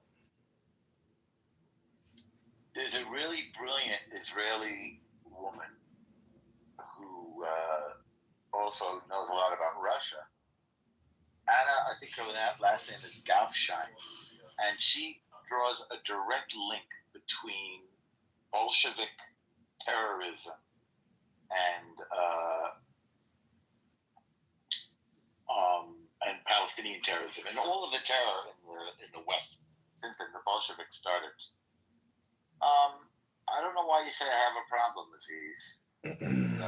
You're a Pakistani living in the West, and more power to you. I don't know why you think you have anything whatsoever to say about Israel. It's peculiar to be gentle about it. I was talking to Norman, not Norm, but okay. Aziz, you speak with such eloquence. When I hear you defend the rights of the Palestinian people, it's as if you are inspired by higher intelligence because, sir, you know the subject matter so well and you spend so much time digging into the facts and letting us all know exactly the way that we should be feeling because you're on the side of justice, the side of good intentions and rightfulness. Isn't that so, Dr. Aziz? Well, I prefer a more reductive approach. I don't like to kill them with statistics, but I respect your opinion, I am being completely facetious. I hope I was eloquent. I am complete. Don't worry, I picked up on that. We have a dark humor in Britain. But they're much more subtle than you could ever be. Much more nuanced. Dr. Aziz, I just want to challenge you, Dr. I Aziz. love the fact that Aziz is British. I love this. All of a sudden, you're a subtle British. Let me tell you something, Aziz. Brits know how to speak English. So, well, the first step for you. 7 languages. I'm only speaking English. I'm just striking. I don't think you speak 7 languages. And you definitely don't speak English. No, I don't think you do, actually. But you know what you don't speak? You don't speak English. That's going to get in your way. I'm telling you, it's going to hold you back. You should practice with that. Well, Norm, you're speaking English because you speak English. I'm speaking English because you speak English. That's the difference, you know. I don't follow you. You don't have a choice. You know, I do have a choice. I don't speak Urdu because, after all, why would I? But I do speak other languages. But again, you're speaking English because you're living in England. You're an immigrant there who failed to pick up the culture. No, I didn't actually migrate. You failed to pick up the language. I can ask you a simple question, like where does your moral code come from? You can't answer it. I dare say you can't answer a question at all. You don't understand how the language works. I didn't migrate here. You get well, mazel tov to you. You get 2 + 2 equals 6. But if you're born in Britain and Britain is an ally of Israel, why are you a traitor to your country? What happened to you? You radicalized? No, not quite. What happened to you? You know, I just believe in peace, you know. I don't know why that's controversial. If you believe in peace, why would you support the terror? I don't support the terror. I don't support any terror. You do. No, it seems like you do. You never took the time to ask me what. Dr. Norman, he denounced Hamas today. I've asked you many times. You're afraid to say it. He denounced Hamas. He denounces them, Dr. Normo. Yeah, I denounce all terrorist activity. You see, he's against violence. That's beautiful. That's a big breakthrough moment. But, or however, I'm sure it's coming. I suspect that he's developing his objective moral code. No, I'm a pacifist. You know, I believe in self-defense. Are you? I am. Oh, that's interesting. Oh, a pacifist. Here. Let's see how I answer a question. Do you believe that the Jewish state has a right to exist? Let's see. I believe the inception of the state was. Yes or no? I'm answering the question. No. You see how we can't answer a question? Every state. I'm telling you. Start with the yes or a no. Well, exception. Does the Jewish state have a right to exist? I'll make it easy for you. It exists. Is there any other country that people say? Do I want it to not exist? Like, would I end like? No, I don't want it to not exist. Okay, listen again. This is words. This is English. This is one of those languages that you think you speak. Try again. Yes or no? Does the Jewish state have a right to exist? Yes. Very good. Wow. He said yes. Can you believe it, Dr. Normo? He said yes. We've got the truth. We've got the truth now, finally. No buts or howevers, mate. You've admitted that Israel absolutely is a Jewish state and has the right to Jewish supremacy and Jewish destiny. We're more nuanced on this side of the ocean, you know. So there's a bit more. You're more nuanced with your eloquence. We're a complex. Blah, blah, blah. You know what I'm saying. Especially the Americans, you know, you're a simple folk. Yada, yada, yada. At the end of the day, blah, blah, blah. I am complete. It's always been words, right? You know? So, now that Israel has the right to exist, does it have the right to defend itself? Within reason, of course, like anybody does, of course. Yes or no? Within reason, you know. I mean, you know, just as no. It's a yes or a no. you know, like I said, we are more nuanced than the Americans, you know. Simplicity. They're so nuanced, these people. They're not that nuanced. Yeah. Evasion is not nuanced. Nuance is the flavor of life. It must be nuanced for you because you just learned the fucking language, mate. Contrary to popular belief, I'm an incredibly eloquent individual, you know, with an extensive vocabulary, incredibly articulate. I'm able to express myself. I don't think you are, though. I mean, given the time, you know. Yeah, it takes a lot of time to answer a yes or no question. Well, you know, speaking to the Americans, I do have to dumb myself down a little. I don't think you could dumb yourself down any further than you already are. I know. Right? I think it would be impossible. And I'm still facing up problems with the Americans. You know? And even still, the Americans are, you know, dumbfounded. You know, unusual. Well, unusual. Aziz, I suggest you go read a book tonight, hit the gym, take a long walk around your neighborhood, and do some self-reflection on just how stupid you really are, mate. You know, I think I'm stupid as well, you know. They say the master is the man who is the student the longest, you know. So I consider myself an idiot, you know. So, you know, I agree with you. How about that for a profound statement? I tuned out. Well, if that's true, Dr. Aziz, you're going to make a perfect politician in your society because clearly your government is a bunch of fucking morons, mate. Well, I don't disagree with you. I'm not going to disagree with that. You know, I think we can definitely do a better job. But I mean, maybe it's difficult. I don't see many politicians doing a great job. Maybe it's just a difficult job. You know, I'm giving them the benefit of the doubt. I just haven't seen any great examples. You know, so. Okay, you want a tougher question, Aziz? Wait, hold on one sec, Dr. Normo. You do realize, Aziz, that if you want to improve the world, mate, you got to improve yourself.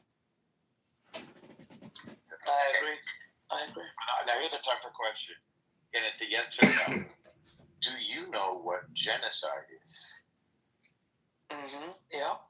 You do? Okay, brilliant. Okay. And do you know who invented the term? Yes, I do, yeah. Who was it? Are you talking about a person? Or are you talking about who coined the term? Oh boy, here we go again. You lost. What the Baraku? No, are you talking about... No.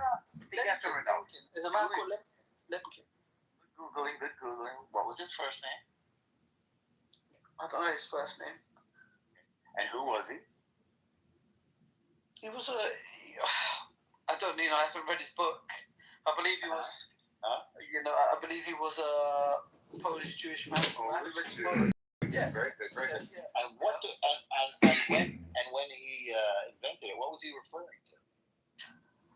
He was referencing, his He wasn't referencing, he was referring. It's a different word. This is English, by the way. What was he referring to? Well, his reference point was the Holocaust. There wasn't a reference point describing the genocide of the Jews. Now, what was the genocide of which we speak? It was the Holocaust. The Holocaust. Well, let's go into more detail. So there was a guy named Hitler, right? And he said he was going to wipe out all the Jews. Paradise and the shadow. Many of us remember the explosion from Paradise. Well, let's talk about the he wiped out 12 million. I don't want you to get off track because I know you struggle with this. Okay. So he said he was going to wipe out all the Jews. But what he did was he separated, he took them, he kicked them out of their property, and then he put them in ghettos. Do you consider that a genocide? Hang on. Well, we haven't finished. You see, you're a little bit too quick on. You must be very young, but that's fine. He's jumpy. Then he created these things called death camps. Work camps, death camps. Great book. This isn't just a history lesson. This is an English lesson for Dr. Aziz. That's true. No, you're right. There's new I'm learning so much. You are. I think you are. Yeah, this is technically re-nuanced. So then he took the men and the women and the children and he put them on trains. I'm aware. I'm aware. Okay. And then those trains went to the work camps and the death camps, and then he worked them to death. And cases, gas them to death with cyclone. Terrible. Other things. Terrible. Awful. So what was the result? What did you learn? Like 6 hours later? Are we calling is that a genocide? You know, he didn't kill them all, right? Well, see, you're kind of missing it again. So he dedicated himself to wiping out the Jews of Europe. He tried to do it in the Arab world as well. You had a Palestinian Hussein who collaborated with Hitler and was on Hitler's payroll and tried to export the Holocaust to the Arab world. But we're getting ahead of ourselves. I was at the fucking bus stop on my way to work, trying to pay down my credit card bills. I'm not a murderer, sir. About half He didn't say that though, did he? He just said there's nothing. He stated his purpose. He said nothing. Sir, you got the wrong guy. I'm an innocent man. I'm an outstanding citizen. I was my Boy Scout captain in my 8th grade class. I was an all-varsity athlete. I had straight A's and I went to undergrad and finished up at the University of Chicago grad school. And now I work at Google as a data scientist. I don't know. I got the wrong guy, sir. I don't want to get off that. It wasn't me. When it comes to the Palestinian folks, their population has So you never heard back from quadrupled. your landlord, huh? You Also never has said- the Jews since the We're not talking about since. During the period that some people want to call a genocide, the population of the Palestinian folks has quadrupled. No such thing as a death camp. No such thing as an effort to take Palestinian folks and put them in concentration camps or anything like that. right because of the work of because of the work of Legacy and pointing to now we try to avoid that. So you have to work around it so much as a layman to do the genocide. You must lead your way towards Is that the metric? Is that don't interrupt. Yeah, don't interrupt. Be calm. Relax. Yeah, I mean, I can kill 3 people today and be genocidal. The number of people I kill is in the metric. I would be genocidal if my Don't intent. interrupt so much, because you're going to learn less.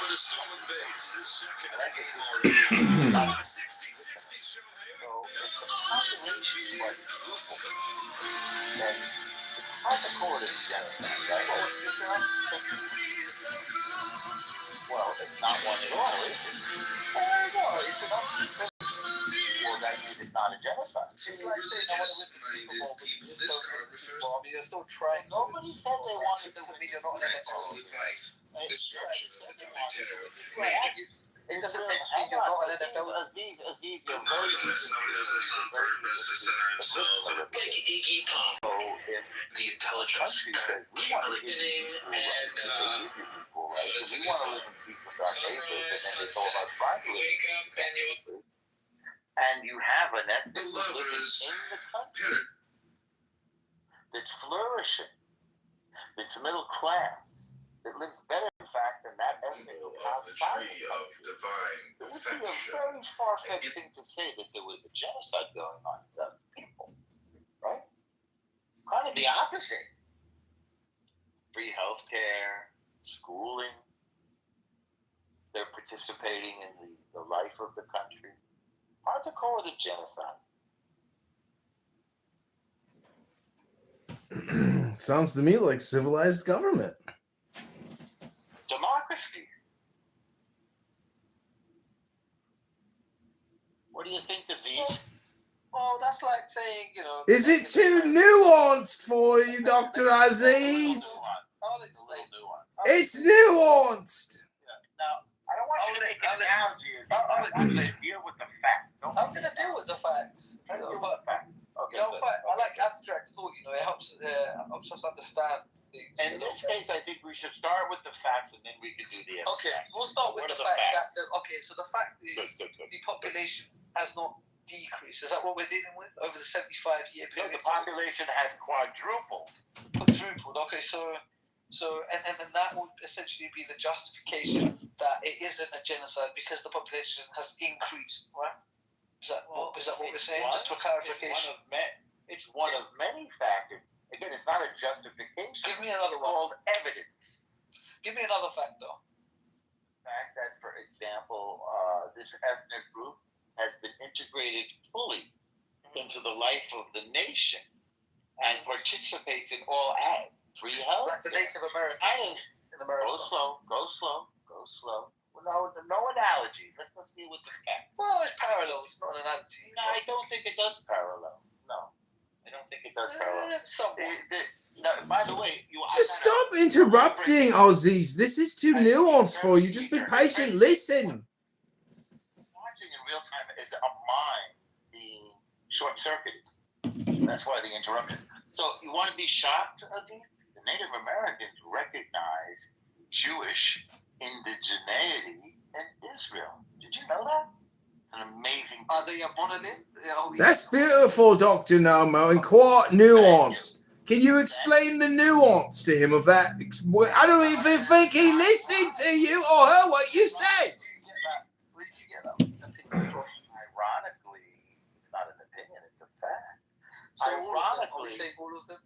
Ironically, Aziz, the bad analogy that you picked, in fact, contradicts the main point that you're avoiding. Well, let's go back to the main point.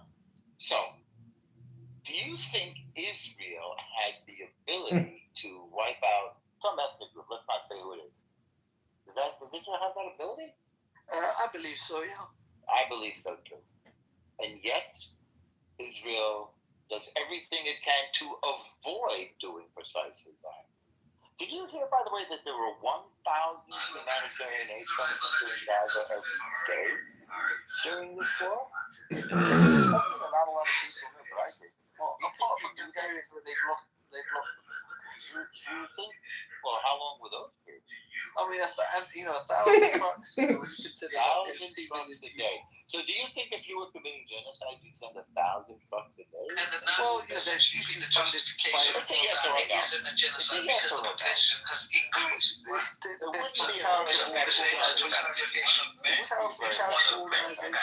Here's another interesting question. Could Israel have just carpet bombed this area that we're not naming?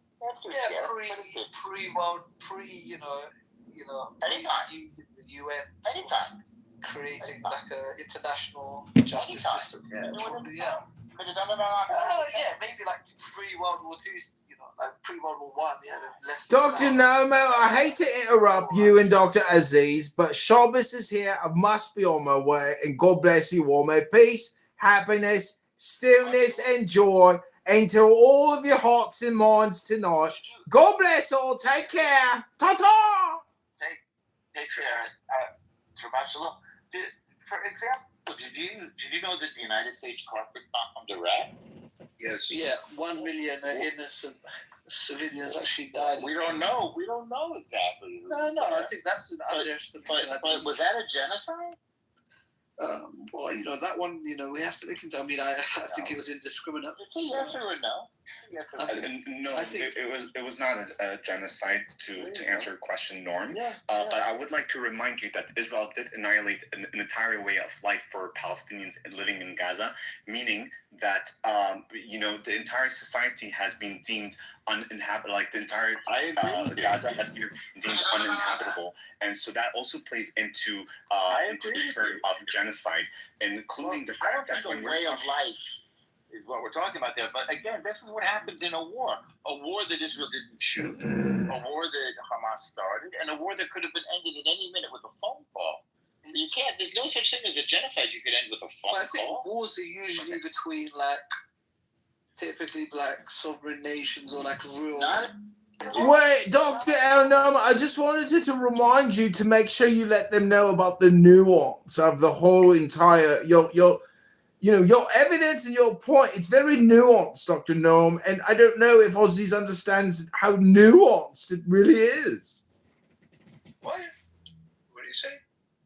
Sorry, he's a bit slow. He's just catching up. No, he's not very slow. Let me read you the definition of war, just so you understand. War is an armed conflict between the armed forces of states or between governmental forces and armed groups that are organized under a certain command structure. Is that what's happening right now? And have the capacity to sustain military operation, or between such organized groups. It is generally characterized by widespread violence, destruction, and mortality using regular or irregular military forces. So now we have a working definition of war. Hard to deny that that's what's going on. Yeah, but that's... I'm sorry. I don't want to be unkind to you, by the way, Madge. So I don't want to be indelicate or anything. What were you going to say, Ahmed?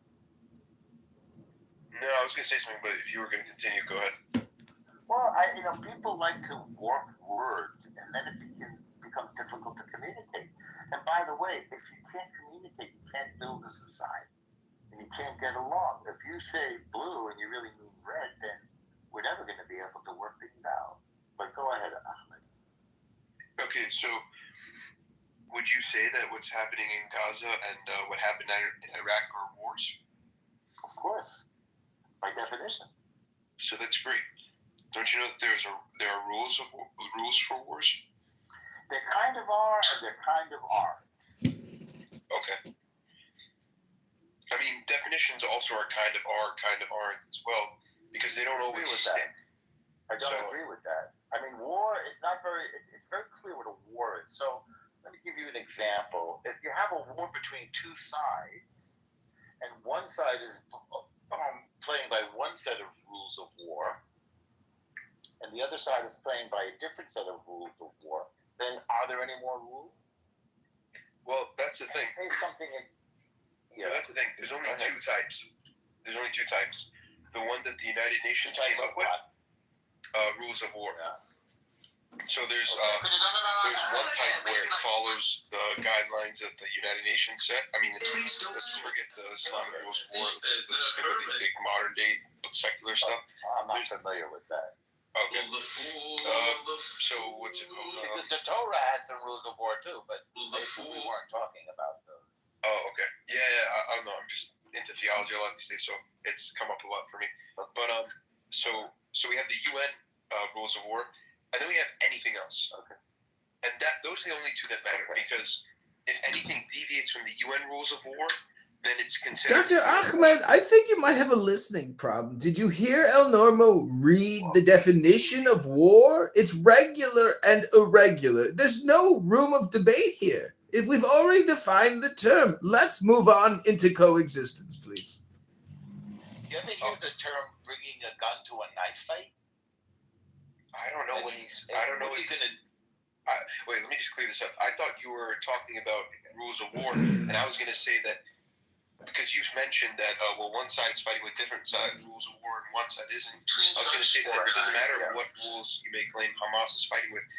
Israel still has to adhere by the United Nations rules of war. Otherwise, they are also deviant as well as Hamas, and both should be held to account.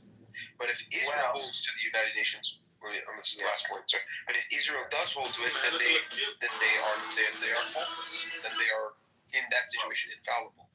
I don't know about faultlessness and infallibility. Rules of war. Security of options. You have a look at Tohar Hadekam. You may have heard this, but there's a guy in the war college of West Point, Spencer, who teaches urban warfare. And he has repeatedly pointed out that Israel is conducting a military campaign unprecedented in its respect for humanitarian protection. That's his position. So again, it's a little bit difficult to conduct an asymmetrical war where your enemy is not wearing uniforms, which is obviously a war crime, is hiding itself in civilian dwellings. That's a war crime. Hiding itself in mosques or churches and hospitals. That's a war crime. And is firing indiscriminately. You know what makes me feel pain? My favorite way to sell real estate. That's a war crime. So On the one hand, you have a superior military force attempting to abide by way to sell real estate. international laws, which is a big concept. Let's just say the rules of war. Like the Rome Conference. And by its own rules of war, which I pasted at the top of the room. And against an enemy that isn't. Now, that's a bit of a sticky wicket. So, for example, there was never indiscriminate bombing. The bombing was always done with military aims, to the extent that's possible. Can I butt in here? Yeah, please do. So I don't think any reputable person who's pro-Palestinian argues that that Israel's firing indiscriminately.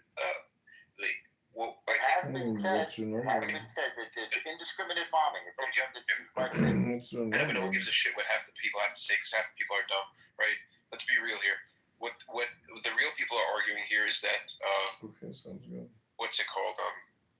That Israel is putting less emphasis on what's on the civilian population that could be affected by each strike. So, for example, I heard this before. Let's say they wouldn't go if there was a ratio of 1 target versus 5 civilians. They wouldn't touch them. Anything under that, you're exactly right on this. They upped it to 20, 1 to 20, right? Okay, that's fair. But the level of destruction, let's say it's 1 to 20. Then you would have to equate that with the level of destruction that's been in Gaza. And I'm like, I always hear a lot of Zionists argue about the numbers. Okay, I can't prove the numbers any more than you can prove the numbers. But what we can prove is the leveling of Gaza. Yes, that's one of the goals of war, isn't it? To destroy the enemy. No, that's no. Wait, it's inhumane to win the war? No, it's inhumane to level a different to wipe civilization off the map. That's nobody is wiping a civilization off the map. We're attacking the enemy. No, the enemy is hiding in the buildings. I know, but have you ever heard of hand-to-hand? Have you ever heard brigade against brigade, battalion against battalion, not missiles sent out? Israel does that. Well, they don't have the brigades or battalions. They hide behind their women and children. Oh, you know what the classic example is here? You go into a building and somebody's firing from the window. You look in room 1 and there's women and children. You look in room 2 and there's more children. You look in room 3 and now the person has moved from the first room to the third room. There's somebody who's still firing from in there while there's women and children around him. And then somebody put a gun into the hand of a 12-year-old. That's a classic scenario that the IDF is facing. So here's the thing. What you just described is exactly what guerrilla warfare is. When people are backed into a corner and they cannot structure themselves because they're facing a superpower that could annihilate them if they organized in the open. Right. It would immediately get annihilated. So this is called guerrilla warfare. So it's a suicide mission. No, it's called guerrilla. They're committing suicide. Yeah, I mean, if you take a guerrilla force against a vastly superior military force, it's only a matter of time before you're destroyed. Even if you hide with the women and children. I mean, what would you like Israel to do? Say, you know what, you guys, I guess because you're hiding behind the women and children, we'll let you have it. Because Israel's done that for decades, by the way, with Gaza. Now, imagine I was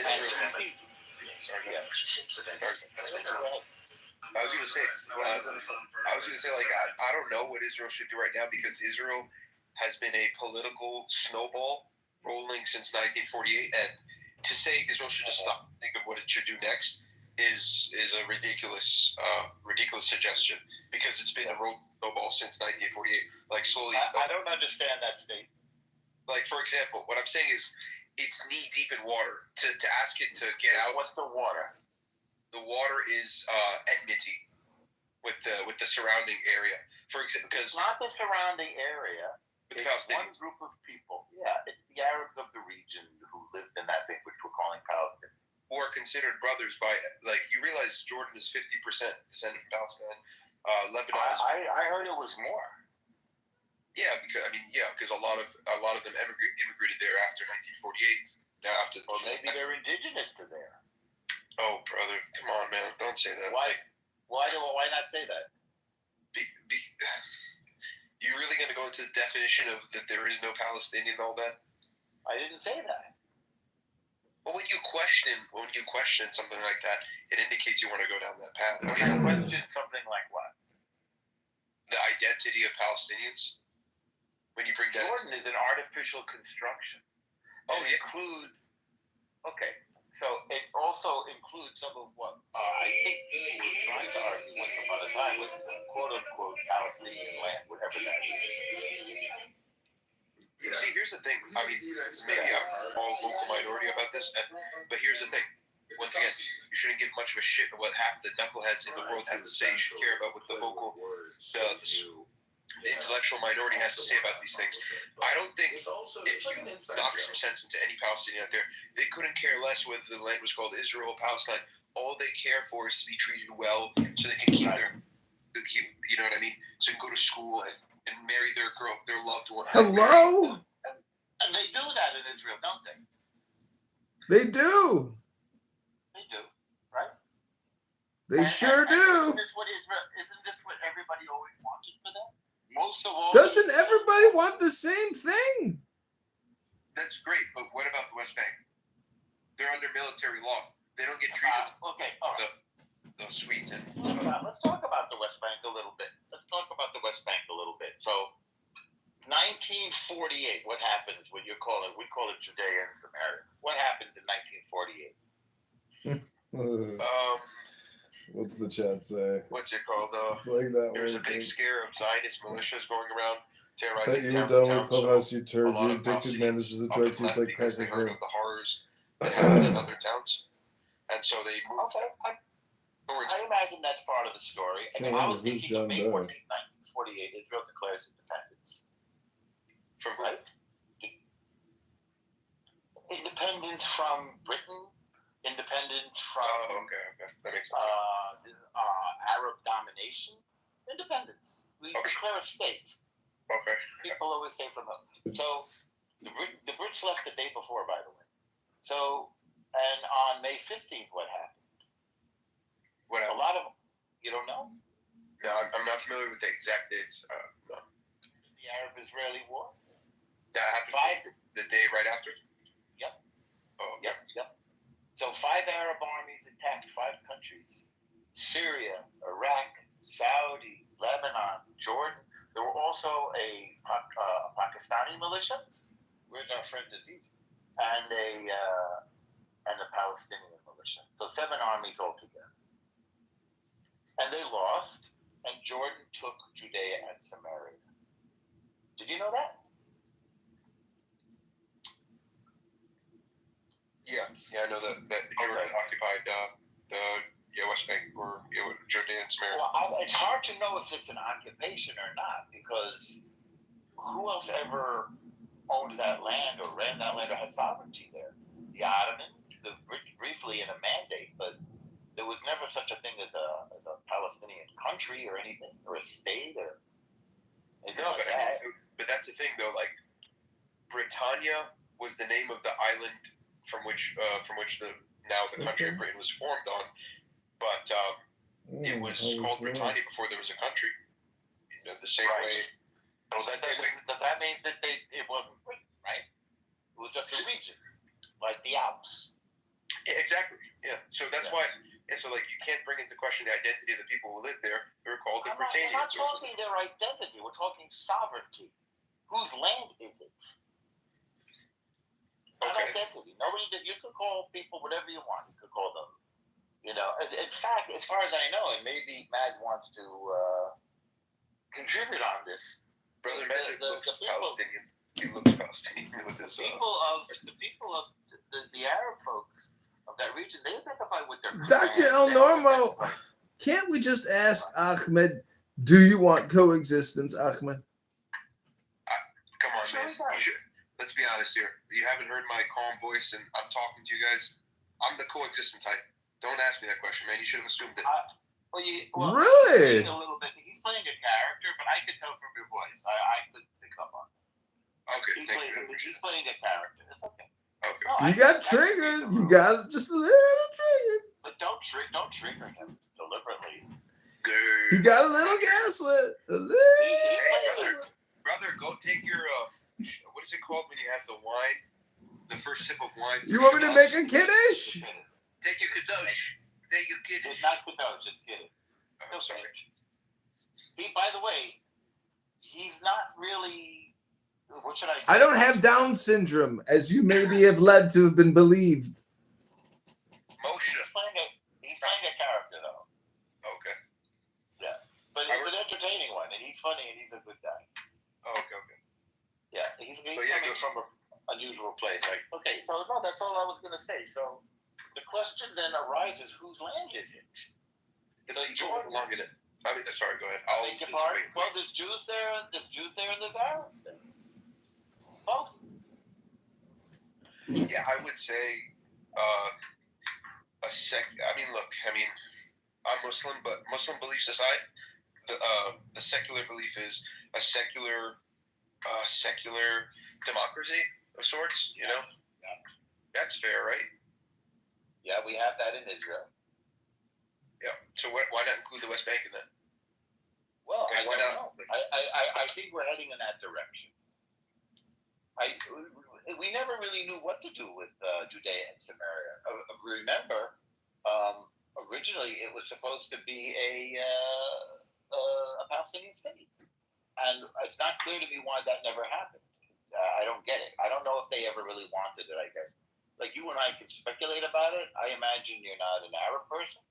You don't sound like one. I'm not trying to judge you, but you said you were a Muslim, so you didn't say you were an Arab. So it seems to me they never wanted a state, or there would be one by now. So they had a lot of opportunities. Huh? No, I'm Egyptian, by the way. Okay. So here's the thing. Yeah. But they wanted a state. They didn't seem like they wanted one. That's the thing. Everyone wants sovereignty over their own life, over their own land. You know what I mean? Want a government they can pay taxes to back themselves, back up the people and stuff. Everyone wants sovereignty, but I mean, I don't know about the history of it. I can't get into the nitty gritty. But I mean, a good question I would have is if Israel does love treating Palestinians correctly, let's go off a whim and admit that for the sake of argument, because I don't know, and I hear varying opinions on this. Why did they instead create what's it called, the apartheid wall, or I guess the Israelis have a different name for it, but the wall between the West Bank and Israel? Why would they make that wall, and I know it's not effective at all, but to make a statement of separation? Why not? It's very, very, very effective, and I'm going to give you the exact reason why we created that wall. That wall was created to stop terrorists coming over from Judea and Samaria. It's quite effective, because it was built as a response to the Wait, when was it made? When was it built? I want to be accurate about this. I feel like, let's see. I'm going to Google it like you can. When was the separation? It's been quite effective. When was John Doe, welcome. Hang on. Welcome, John Doe. What's up, bro? What's going on? Nothing. I missed Brad getting packed up today. It sucks. Oh, you want to hear the pack up with Brad? Yeah. Oh, I'm addicted. You're addicted. You're damn right I am, bro. Damn, you and your girlfriend in Punta Cana. Holy shit. How's that hot piece of ass in Mexico? How's your beautiful down under, man? That love of your life, that girl you've had for 4 years. You fucking love that girl, dog. What a woman. What a woman. She loves you. You're cutting land. You're doing landscaping, supporting this fucking Mexican girlfriend of yours down in Punta Cana. You got your hot girlfriend. Holy shit. Maybe if I would have sent her some money, she would have been interested. Here's the thing, bro. She lost it before the term. She lost it for a second. There's limitations. So, You're that limit. You're that limit. Yeah. All right, man. Honestly. But I have a question. You said, okay, so in response? The clouds part. When you don't got to worry about that shit. The cloudy skies part away when you ain't got to worry about that. I'm happier without them. Let's hear this shit. I want to hear this guy get packed up.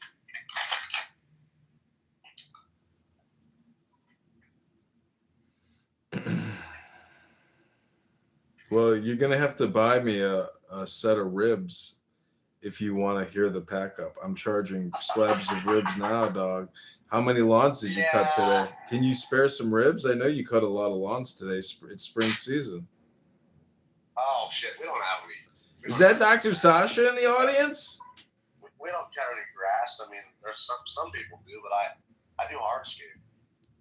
Oh shit, Dr. Sasha's here.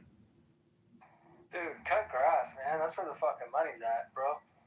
Yeah, cutting grass.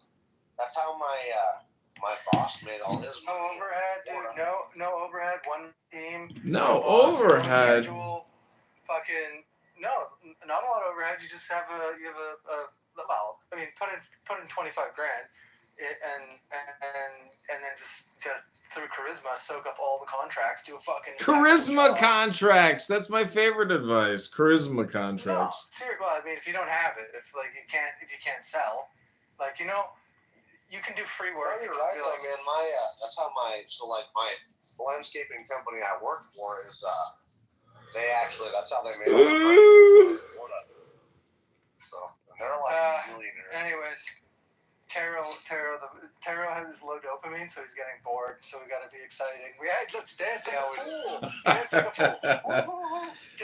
I just want to quote Monica from earlier today when she said, "Get down on your knees." Who said that? Monica. I actually really like Monica. Like, I like her. She's so crazy. I can't stand that shit. I used to stick up for her. I stopped doing that. But I love it. Like, you can't be in a space with Monica for like more than like whatever 20, 30 minutes at a time. And that's absolutely fine. That's absolutely fine.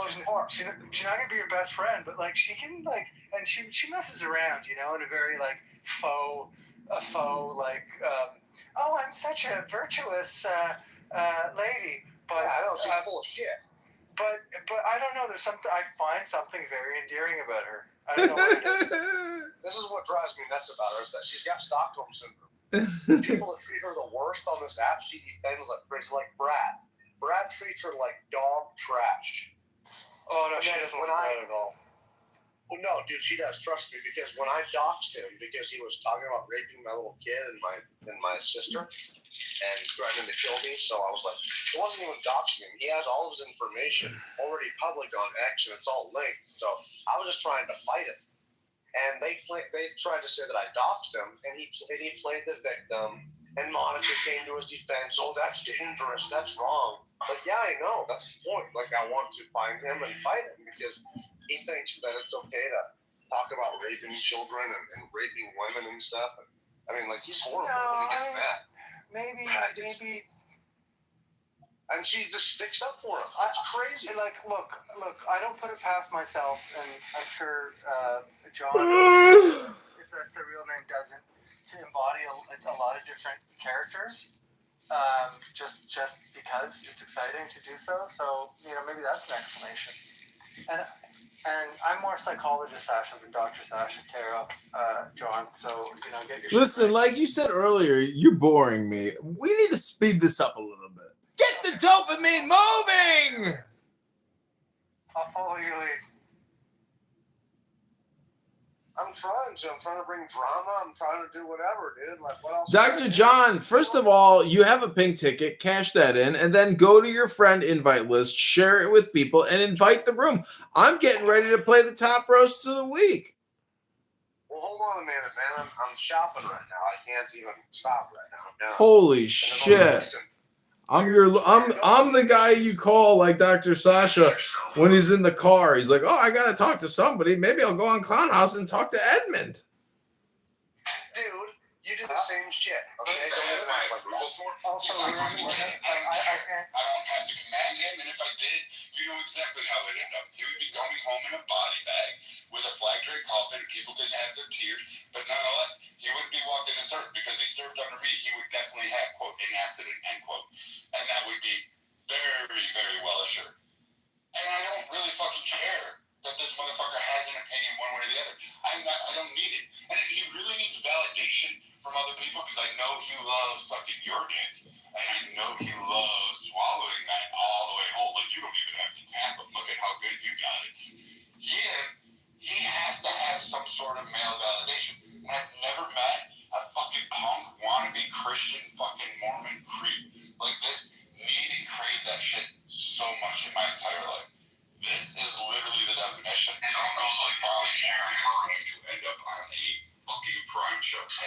question. Is he talking about you, Dr. John? Or is he talking about Dr. Keegan? I can't tell. Who's he talking about there? Shut the fuck up. It's talking about Keegan, man. I mean, he does this every time. Nah, he's talking about Mormons in general. You're all like inbred triple cousins, double cousins. It's you guys. I'm not. What's your IQ, Dr. John? How many times does it take you to cut the lawn? A lot. Just so much. So, how did you think you were going to start a boat manufacturing business when you can't even cut the lawn in one fucking follow swoop, one time through? I know your family, your friends, your girlfriend, everybody got so upset with you because you're buying all these tools and investing in the boat manufacturing industry, but you weren't investing in yourself. And thus, welcome to Top Roasts of the Week, starring our new roast participants, Dr. John and Dr. Sasha. This is your Friday evening dinner for schmucks. Welcome back to another exciting episode of Low IQ Dumb People who talk about nothing and waste all their time.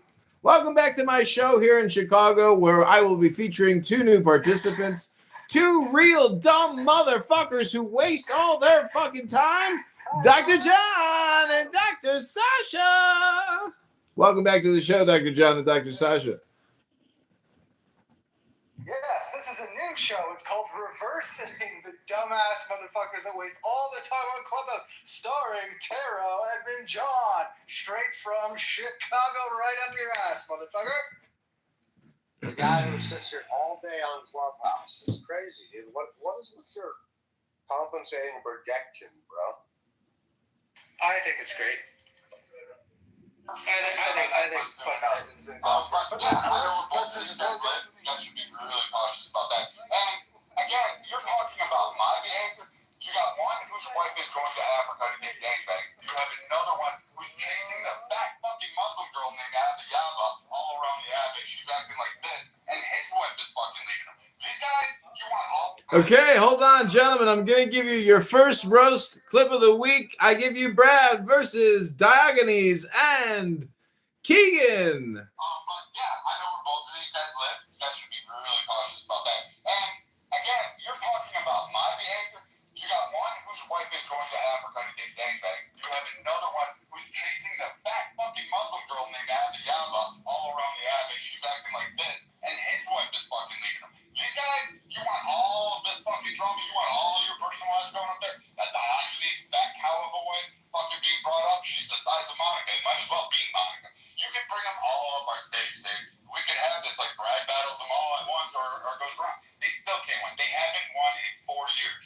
This is the same group that has tried, and they need validation. As if I'm the test. Hold on, with the melee. Yeah. And again, who really pays attention to what is this goat herder fucking coop? Who gives a fuck what the goat slut wants to say? Like this camel cum guzzler can't fucking say shit. And again, they don't. You'll see them on Netflix soon enough.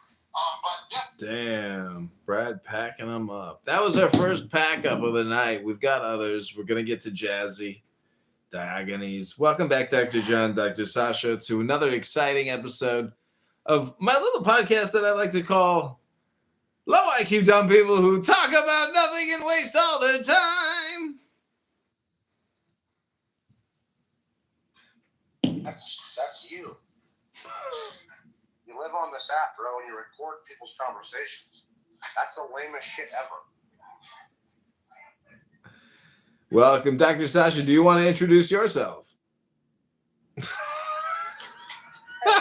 name is Dr. Sasha. Everything is a projection. I am a father, and I got to do my work, but I will be with you in less than 7 minutes. You see, Dr. John, how that works? You just projected onto me exactly what you do, but I don't think I do what you do. But I also know I don't have a kid like Dr. Sasha. So is everything a projection technically, Dr. John? Well, I don't record other people's... I don't care. Like, I don't care enough. I have live conversations with people, and I don't care. It's just about conversation. I don't try to get women on here. I just literally have conversations. I get it. You like to talk. Well, What do you like to do? Nothing. What do you mean? I like to record people talking. Which is strange to me. Well, things are strange in the real world. Did you know how strange life is? Have you ever met a rhinoceros? Well, it's just strange to me. Have you ever met a giraffe? Listen to your stuff. Have you ever met a crow you didn't like? Hello? Someone's gonna. Life is strange, Dr. John. It's called art. I know you cut lawns, so you understand artwork. The point is, Dr. John, when you're cutting a lawn with a trimmer or a hedger or a mower, when you see the diagonal patterns on the lawn crisscross, and you say to yourself, that geometrical shape is beautiful, you might say to yourself, I don't know, am I creating art on this lawn, or is this art creating something in me as the mower, as the clipper? Who are you, Dr. John? Who are you? Well, I don't know. So first of all, Well, what do you do when you trim the lawns? How do you do it? With a pair of scissors? I don't do the lawn mowing. That's other crews. I'm hardscaping, dude. Oh, you're a hardscaper. So who do you glaze? Who are you glazing? What do you mean? Who do you glaze? I don't know. That's not a term that I'm familiar with. It's just a joke. Anyways, welcome back to the top roasts of the week. We got a new roast queued up for you that you may have not have heard. We're going to play a new exciting roast for you, hot off the presses of the roast machine. The ultimate barbecue of roasting. Clown House. Is it real? Is it real?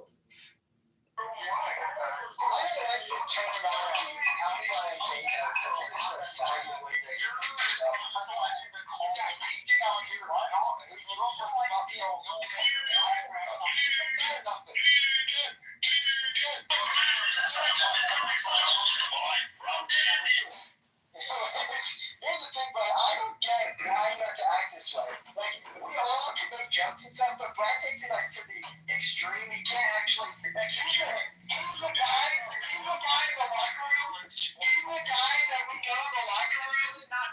Marshall. He's the guy in the locker room that we're all making jokes, and then he's like, "Well, your mom has cancer and died. Your mom has cancer and died. Oh, your mom died by cancer." Like, we're all joking around, and then Brad goes to the extreme because he was never accepted in the boys' club. Right? He was never accepted in the locker room. You know, the more that I meet people, I'm beginning to think that people are either reincarnations or there's a large group of the population which are technically almost identical. What do you think about that theory? You might have a point, especially when you get on this app. There's a lot of similar,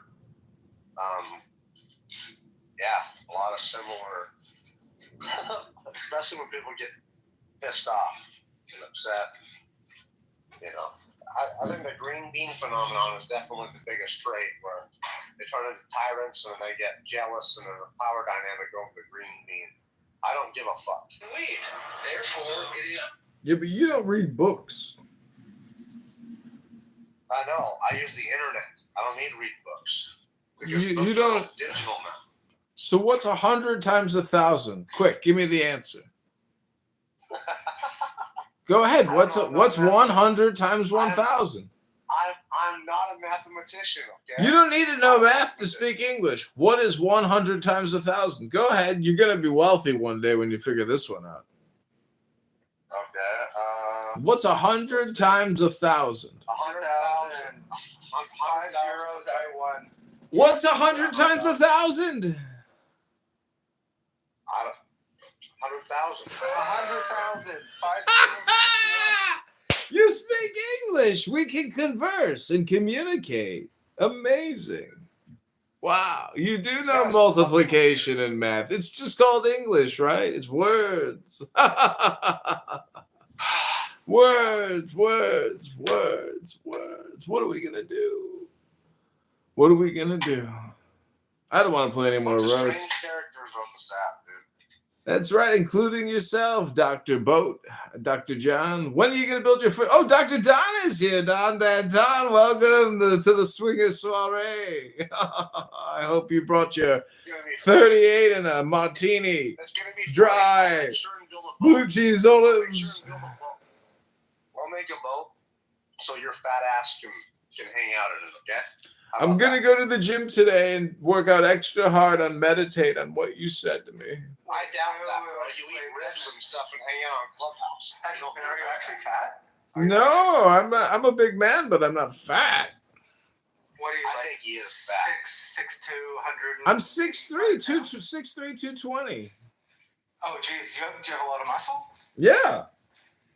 Okay. No, he doesn't. Acceptable. He doesn't. When I come to Chicago, Edmund, I'm going to meet you.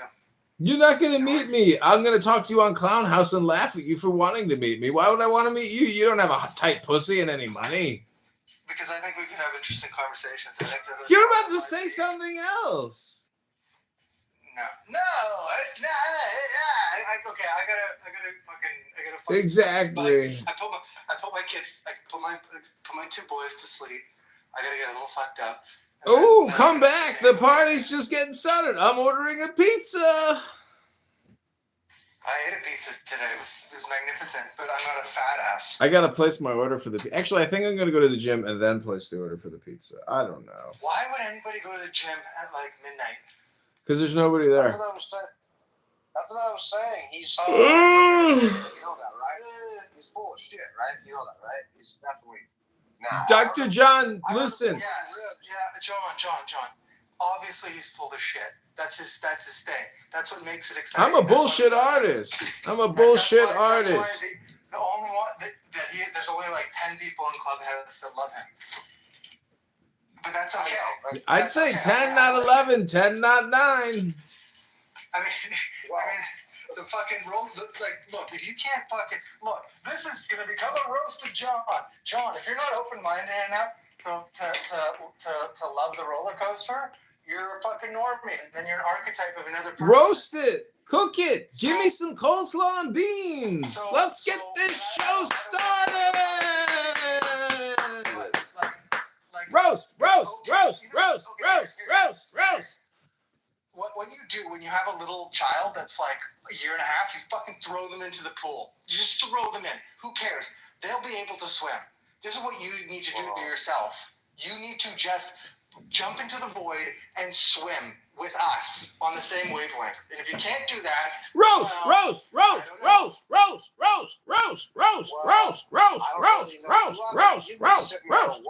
You haven't done anything. You haven't even said nothing, you weirdo, so why don't you shut up? Dr. John, this is a roast. Yeah. As you're sitting here working in the background and you're wanting me to I've been actually conversating with the dude.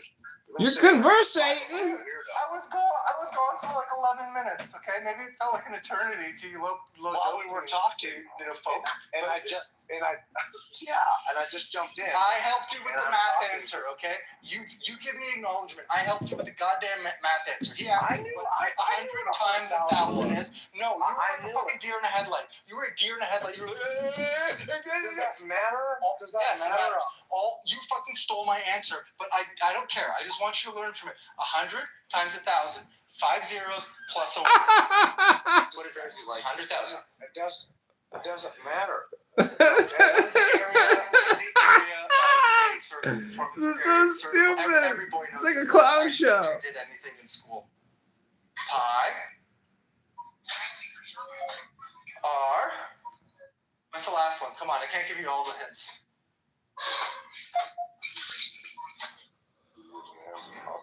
Squared.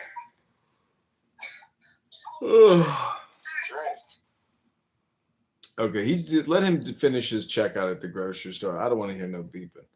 So welcome back to the top roast of the week. This has been Brad versus Keegan and Diogenes. Also, don't cross Monica. She keeps receipts, as well as the Meditation Wisdom Room. John, Robert, Teddy, Ben, Sasha, John, as well as our couple of YouTube viewers and ex-listeners. I can't thank you enough for coming. I knew you were going to come, and I hope you come again. Please don't come. Please don't come. So thanks for coming. It's been fun, but alas, I have to be productive. So we're going to listen to some of the week's best clips. The chances of you seeing this YouTube short are super. The chances of you coming across this clown house room are so 1 in a trillion. You know, each and every one of you is a precious star, a diamond, a ruby, an emerald. I know where both of these guys live. You guys should be really cautious about that. And again, you're talking about my behavior. You got one whose wife is going to Africa to get gangbanged. You have another one who's chasing the fat fucking Muslim girl named Abiyaba all around the app, and she's acting like this, and his wife is fucking leaving him. These guys, you want all of this fucking drama? You want all your personal lives going up there? At the height of these girls' lives. I like to turn about God in the weirdest ways. You talk about Christ. You talk about religion. In what way? I wish it make Leviticus and you follow the rules all the way. Follow all the rules.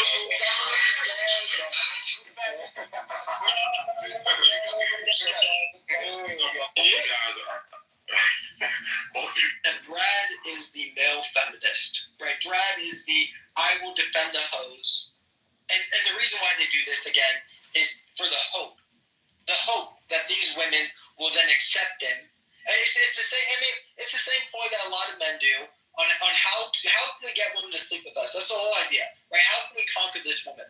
And some men go, okay, I'm going to be ultra masculine.